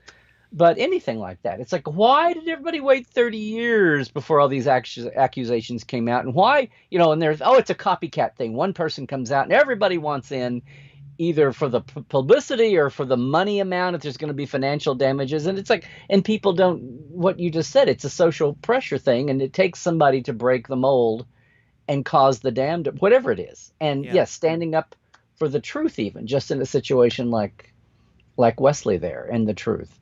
Um, yeah, that story was almost the K3 factor for today, but I don't think I. Oh wait, Well, no. speaking of It was, yes, it was K3, almost the K3. Have I done it? You love the first duty, right? I love the first duty. Okay, so you would remember this. Hey, it's the K3 factor. What are we? I'm going to play you here, Dr. Ali. So it's time for the K3 factor. What is that all about, Ali? What are we doing it's in it's K3? good. It's good, Dr. Trek. The K3 factors are only reference in the original series to mental health, and that was the K3 kind of wave that we see there in the image. But this is the part of the show where Dr. Trek does a deeper dive into some aspect of Star Trek, the stories both in front of and behind the camera that maybe we haven't examined, maybe we're not aware of, and brings a new perspective to the series that we hold so dear in our hearts. To the theme. Well, we've been doing on-camera relations to it. I'm doing the behind the scenes. Um, Let me ask you first, though, Yeah. because I almost went this direction. There were two things I almost went to. Do you remember me doing a K3 about the first duty? Um, I don't know because I'm having a hard time determining what we've done on camera versus what we've done off camera. I know we've Oh, talked about First Duty. I don't know if good, it was on the show good, or off. good thing our off camera has decreased, so that should make it easier. Okay, then I will save that for a special occasion. For a Okay, special day. occasion, yeah. So the what I had prepared here today was a matter. Oh, that'd be a great episode title: "A Matter of Assertion." A matter of assertion. So I Sounds like a have basically, TNG title or Lower yeah, Decks title. yeah. There were three a matter ofs, by the way. There's a little trivia for you. Well, that'd be a great trivia question. Name a title which begins with a matter of. Okay. Name three episodes that begin Is as a there a matter. matter of phase? Because I think that would No. be that's a perfect Well, title. that was the original name for timescape, but then it was a matter of phase. No, there needs to be a Star Trek saving phase. Ah, Hmm. Okay. The phase on the bath. No, forget it. Okay. saving Um, phase would be an Enterprise title, I think. yeah. No, so I've just sent you one image, but let Yes. me just start off with there's a very interesting juxtaposition where something happened behind the scenes, major event, which today in today's potboiler, social media dramas, I love how people forgot this ever happened. Like all of Star Trek was all calm and clear and connected until we got to the Alex Kurtzman era, and things have just been chaotic. It's like, no, things can be chaotic all the time. And this was one of Chaos them. on the bridge. Chaos on the Bridge, big time, not Next Gen, as the documentary was about. We're talking about Voyager. I think everybody would know but the moment I say Voyager, what was the most chaotic moment in the history of Voyager? I think we know it was casting Janeway. But today's theme is not about the actresses, but I'm going to talk about choices here Hmm. because initially the PR and the resume, and before there was an IDB, an IMDb, or it was just baby stages, they were delighted to cast Genevieve Bujold, an Oscar-winning actress. It was like having I've gone blank on his name. Having an Oscar-winning screenwriter writing the script for Nemesis. Oh, Uh, John Not John Norman. um John Wright, John I'll John. get it. I'll get it, Yeah, I Larry. know. Yeah. That's why I give it. Anyway, it was great to have an Oscar-winning actress, Bugs Bunny. No, I'm sorry, I went into that. An Oscar-winning actress, Genevieve Bujold, be John in the Logan. cast. John Yes, Logan. John Logan. Thank you.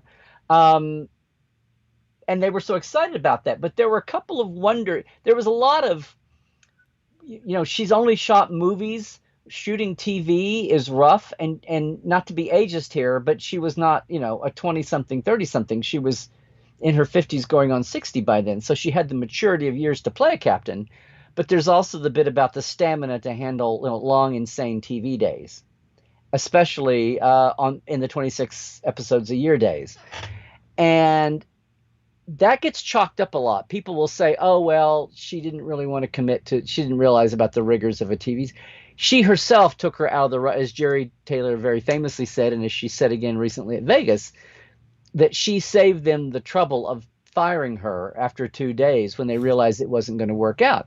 But it wasn't really even about that. She's talked, and Jerry was reminding me that it wasn't just, oh, I'm 58 or 60 and this is the most I can do. I'm just going to wear out because I can't give you the power of command that you want as a personification of your captain. What it was they actually had a creative difference. And it's not about that. When we talk about assertiveness, it's not about the actors involved or the contrast that Kate brought to it as just a physical body and what I can do on stage when I'm working. It was the intention. Genevieve's, she read the pilot script, she read all the material they sent her, and she committed to it because her vision of Janeway was someone who had all these competent people around her. It was actually Gene's thought about Picard in a way. All these competent people about her, and she didn't have to demonstrate. She didn't have to get all over dramatic, melodramatic, make speech. She didn't have to be all Sturm and Drang because she had people around her who could just do their jobs. Basically, it sounds, now I don't know about this all the way. It's Star Trek and a captain, but where she was on her cultural, spectrum of what she saw Janeway as someone who could be, I hate to say laissez-faire, but someone who could definitely sit back and be a little bit maybe like Picard in the beginning before Patrick rebelled and wanted to do more running and jumping, sex, sex and shooting. Um, That just reminds me of the uh, Patrick Stewart appearance in Extras is what just kind of yeah. went through my head. Sorry, sorry, Larry. Go ahead. So it's not that she went, oh, this is going to be such a strenuous job. It's that when Rick Colby was directing her and saying louder, and all these like surface, actors would be resentful, except that they were getting so desperate. You watch that test footage, not test footage, the 2 days they shot, where she's very ethereal and she's very soft spoken, and it just didn't ring true. And yeah, it's a whole thing about Kate trying to make Janeway assertive without bitchy. That whole thing that women have to in the 90s and today still have to find that line to appeal to an audience supposedly. But Genevieve's reaction was she saw the character as someone who was, maybe to even say aloof, but someone who had, if I've got competent people around me, if Starfleet is really this great organization and I've gotten to the point where I'm a captain, I don't have to be hands-on. I've got people to do that for me. So her whole approach to the character was that. And the 2 days was not them running around in circles trying to get their 2 days was basically fighting her basic concept of the character. And then it finally got verbalized that way, that this is the way I see her. And it was done in such a dead run because they were so desperate to get going. They cast her, got her in, got her fitted, and the resume credit of being an Oscar-winning actress and having her resume just kind of blinded everybody to, and the deadline, the crush of time, Yep. and being late to do this, Yep. kind of blinded everybody to the reality of let's have some basic conversations first. Yeah. And Yeah. that all boiled up then in those 2 days. So when she departed, it wasn't like, oh, I'm 60 and I can't hack this. It was she had an image of the character that she did not want to give up. So in a way, she was being assertive about maybe a different brand of assertiveness. And they wanted somebody who was visually on camera more assertive, went back and retested 4 or 5 actresses. And Kate was far better in person than she was on her tape, a year earlier. Yeah. And the rest is history. But that's a little story that I've just kind of a little tangent on this that I've just come across here recently, and it'll probably be amplified by the time the Voyager documentary is done, that she basically had an idea of the character as not being assertive in the ways that felt Star Trek normal. Yeah. I think that's a great perspective on this story that I haven't heard before. And was So assertive enough as an actress to not back down and not be true to herself. yeah. Yeah. Take the high road and say, I don't think this was right for me. Let me save you the trouble of saying it yourself. Yeah, well, that perspective on the character reminds me a lot of what happened with Back to the Future 1. Michael J. Fox was their first choice for that film. They couldn't get him with the schedule wise, and there was also there's someone else who some of the producers had in mind, the executive producers, who they shot like half the film with, but he had such a different take on Marty McFly that it just wasn't working, and he was very much committed to that take. It is that a similar problem here of like what is the take on the character, and the actors and the writers and the directors just not being aligned there on that take. I think that's a cool perspective here, and So I got you. you got me. Okay. You passed. Okay. You passed the Dr. Trek surprise test I of passed Dr. the Ali. K3 factor. Yeah, Okay. yeah, yeah. The K3 factor levels are off the scale here. I passed Um, the K3 factor. Okay. no, I think that's a cool one, and it's actually dovetails nicely to what I wanted to say about our away mission. Larry, what is the away mission? What is this segment all about? What Oh, happens? touche there. Your mission is that part of the show when Dr. Ali gives you some helpful tips for daily living to take our themes and into your own life and maybe make some sense or make some hay out of it. Well said, Dr. Trek. Well said. So today's away mission is really about a practical skill to be assertive in your own life. This skill comes from a treatment called dialectical behavior therapy, DBT, which is all about these different skills to kind of Hmm. help you. DBT. Yeah, DBT is lovely. Hmm. So this skill is called Dear Man, Dearman, Dear Man. It's an Um, acronym for, it's an acronym or for mnemonic. what I'm just about to go into. So let's take the first part of it. This is what you should do step by step when you want to be assertive. And there's one part of it that I think is just like absolutely critical to thinking about assertiveness. But it's a skill that I use anytime I need to kind of practice this myself. So the D stands for describe the situation. This is me saying to Larry, hey, Larry, I have a conflict on Saturday where I have to do this thing with my family and I won't be able to do live support live. E is express. It's express how you feel. I would feel really bad if we miss another week of life support live, and it's really important to me to keep the show going. A is assert. What do you need in this situation? Can we move the show to Sunday so that we still have a show in the week? We're not missing the week, and that way I'm still able to do a Saturday. R is the key.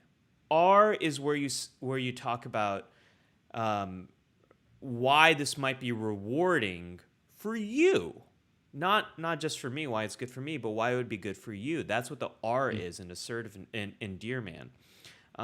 R is saying like, I think this would be really help both of us to keep the show going and to do it in a way that's flexible, still works in our schedule, doesn't add any more burdens, because it's important to both of us that we don't miss it.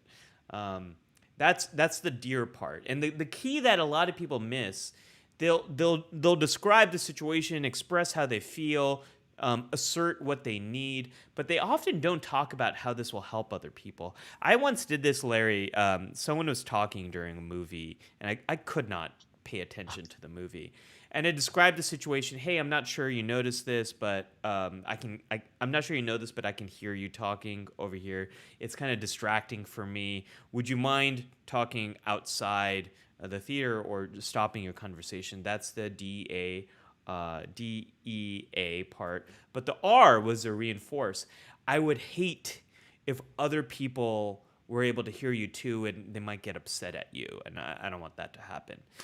Work like a charm in that situation. Uh, I'm a I'm a talker, not a fighter, but somebody else might not be. Yeah. exactly. Yeah. Yeah. That's kind of what I did. The man part is to be mindful, stay on target, don't get pulled into different tangents. The A is to appear confident, even if you're not feeling it, and the N is to be open to negotiation and be open to a little bit of change here. But if people are looking for a framework of how do I do this, because this is so anxiety provoking, look up Dear Man on the internet. There's a lot of worksheets. Write out all that stuff and then say those things in those steps when you have to be assertive in your own life. I do this all the time. So that's the away mission if you need to practice this. Hmm. Yeah. Very good. Yeah. I think you mentioned. I think maybe like a year ago you mentioned. Have you talked about this before? Probably. Yeah. Who knows? It's been a long time It's getting been a from. long road. Yeah. Yeah. Yeah. But because it's only vague to me, but it seems vaguely because I would have only heard about this from you. So, Yeah. Yeah. but no, good advice. Good advice. Yeah. So are we into hailing We're into frequencies? hailing frequencies. Okay. Okay. A lot Yay. of great comments have come up. I almost gave up here, but yes. Yeah. I just want to say I have one thing to say too. Libby said back when I was doing the fan voice, Yeah. and she says, I think I know the fan Larry is mimicking. I really wasn't doing anybody in particular. I just there's another fan. I just kind of go into that fan voice where that's just when you talk about your rank braid is 1/8 of an inch off on your sleeve and you've got to fix it. I think I was doing something slightly different because this was about people, not about braid. You know, But when you do but I that was fan I was voice, targeting any one person. When So you do that fan voice, all I hear is the Simpsons fan voice. The oh, the well, those Simpsons like stereotype nerds. That's what I'm hearing okay. in my head. Well, I guess it's a good stereotype thing because I don't get it from The Simpsons. But Libby says, and sometimes that fan is me. LOL. That's wonderful. Um, Dan asks very recently, is there a reason you opted for assertiveness rather than confidence? And the clear thing about the difference there is with being assertive, you're very clear about what you need, the change that you need. You're very clear about saying no to the other person when they make a demand that you think is unreasonable or that you don't want to do. Or you're very clear about what you're standing up for. And you can be confident and not assertive. But the assertiveness really requires a clarity and persistence and effectiveness in communicating all of that. That's the difference. But well, and I would go a really back good to question there.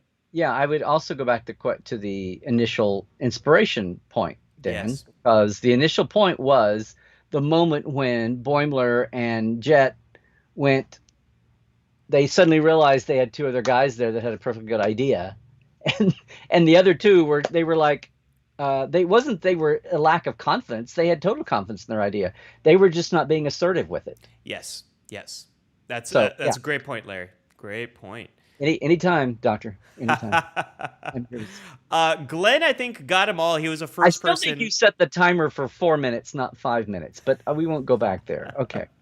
I think Glenn was the first person to answer your trivia question here, Larry. A matter of time, a matter of perspective, and a matter of honor. I think. And you got that in just a matter of minutes. So very good. Yes. Okay. A Wasn't matter of matter is what I'm going to be nominating here as a matter of antimatter. Ooh. Oh, okay. Antimatter. that's season 3 of Star Trek Discovery. A matter of antimatter is or That would be no, a matter of dilithium. any of these could be Lord X titles. How about a Lord X title, Antimatter and Uncle Time? Yes. Okay. Sorry. What?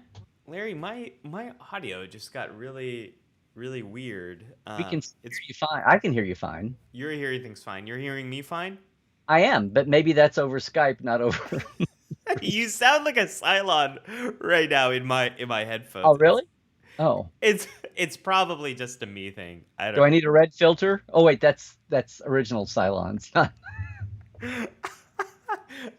It sounds so. You sound so much like a like a like a Cylon right now. By your command. Okay. I'm sorry. I saw a lot more old Cylons than new Cylons. I don't look near as good as Trisha Helfer either. So I don't. People in the comments, are you hearing Larry? Okay, I don't know. you're gonna make me lose my place and come down early I here. So can't take it. I cannot take it seriously. Oh my you what? gosh. Uh, Larry, you talk for a moment while I try to Christoph figure. says we're hearing Ollie and Larry fine. Charlotte says we hear you both fine, Ollie and Larry. Okay, they hear us both fine. Then it's a me issue. And then Larry, you talk. I'm just gonna It's change usually a headphones you and see if issue. I can Well, great. fix Now that. I've got to run back an hour and 10 minutes and see the poor chat that I was trying to catch up on. Or I could just work. Well, I could work from the bottom, but that's what you do, Mister Bottom Worker. Um, You keep talking, Larry. You keep Emil, talking. I'll keep talking. Yeah. I'll I'll guide you in. Damn it. You're Anti-matter. slowly clearing up. Okay, slowly, slowly. I hear step by step. Oh, comic. Is here's saying comic book guy is yeah, I have a schedule conflict on September 18th. Yeah. I should say while we're doing this, if you can put the image up, Oh yes, I you're don't know how coming in close we clearly are. enough Yeah. that I understood what you just Rather said. than saying this out the door as we're running out the door, that if anybody, I don't know if we have anybody in Utah or Greater Salt Lake, but I'm going to be at Salt Lake Comic Con. This will be my first time to fly. We could do a whole topic on this someday. I'm about to fly for the first time in nearly 2 years. That's a long time. and here in the as the delta wave resurfaces, yeah. So and I've got two legs because in the old days I would do it for more miles, which is insane. So now I'm gonna go Burbank to San Fran and then San Fran to Salt Lake. So we will go see. And this is all book oriented because they had me down as an author. So because it's impossible to have you in more than one box apparently at Salt Lake Comic Con. They used to. So anyway, if anybody is in the sound of our voice on that weekend in September, it's not a week. It's Thursday, Friday, Saturday because there are no conventions on Sunday in Utah apparently. But it's a great show and a fun place and fun people. And there's a big Trek contingent in. There's five. Here's how amazing Utah Star Trek fandom is. There are like 5 clubs in Greater Salt Lake City, and they all get along. Hey.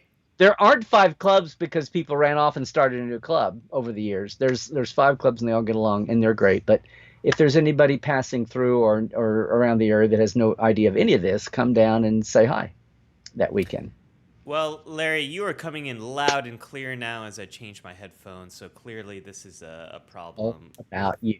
with Yeah. these. I don't know what happened. They just Sometimes, our pods just give out on us. So That's true. That's true. Um, yeah. Okay. So we had a few more comments that I wanted to make sure we hit.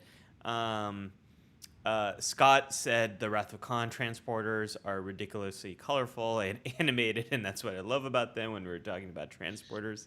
And Christoph had a question that I think is an easy answer, Larry. I think we both actually know the answer okay. to this.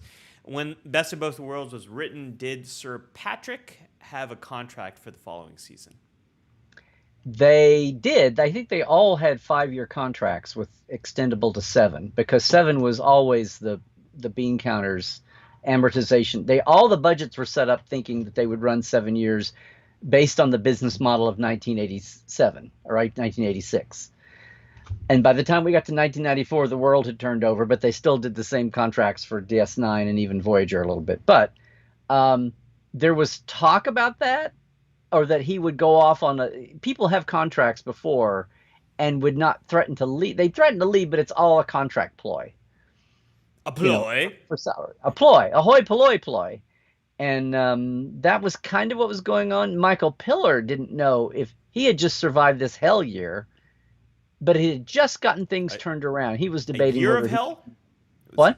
A year of hell. Yes. Because a season of hell just doesn't quite have the punch.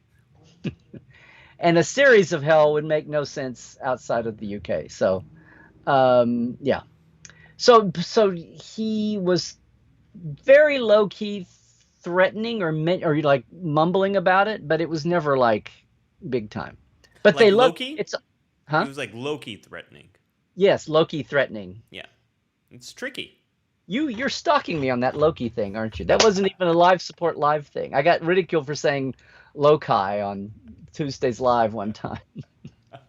It's well, there is a L-O-K-I. method of Loki. If it was Loki, why is it not L-O-K-E-E? But anyway. Larry, the method of Loki is a very famous memory trick from cognitive psychology. So you're not off, but that is spelled L-O-C-I, a method of Loki. Oh.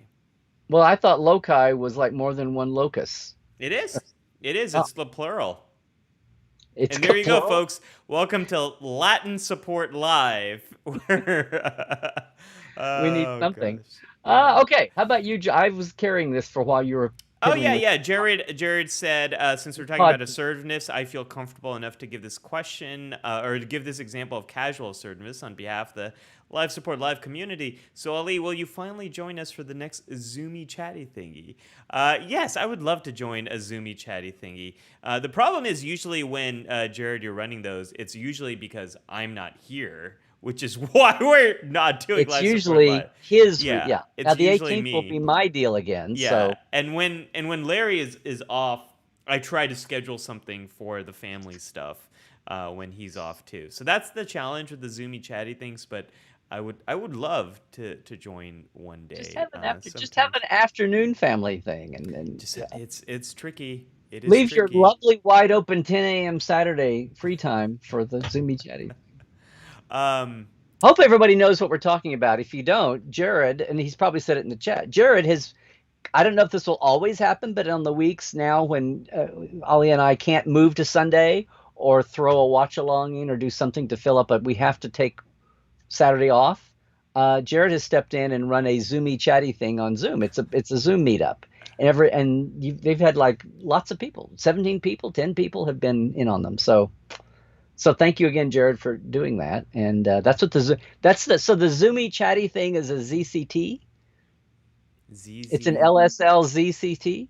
Ah, more acronyms. Yeah, Yeah. Uh, because the world needs more acronyms. By the way, I should say also, and I don't have a cute little card made for this, but um, this is not something you can get. The T Public store is going, and by the way, the T Public store is having one of those 30% off sales. If anybody wants some life support they have a swag, lot of sales.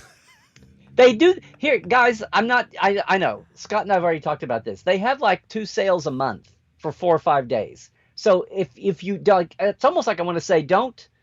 And I'm not in this for the money. It's like I just want things to be as cheap as they can for everybody. So, if you have a hankering for some life support swag or anything else from Truckland of mine, wait till these sale time. There's like 4 days in the beginning of the month and 5 days near the end of the month.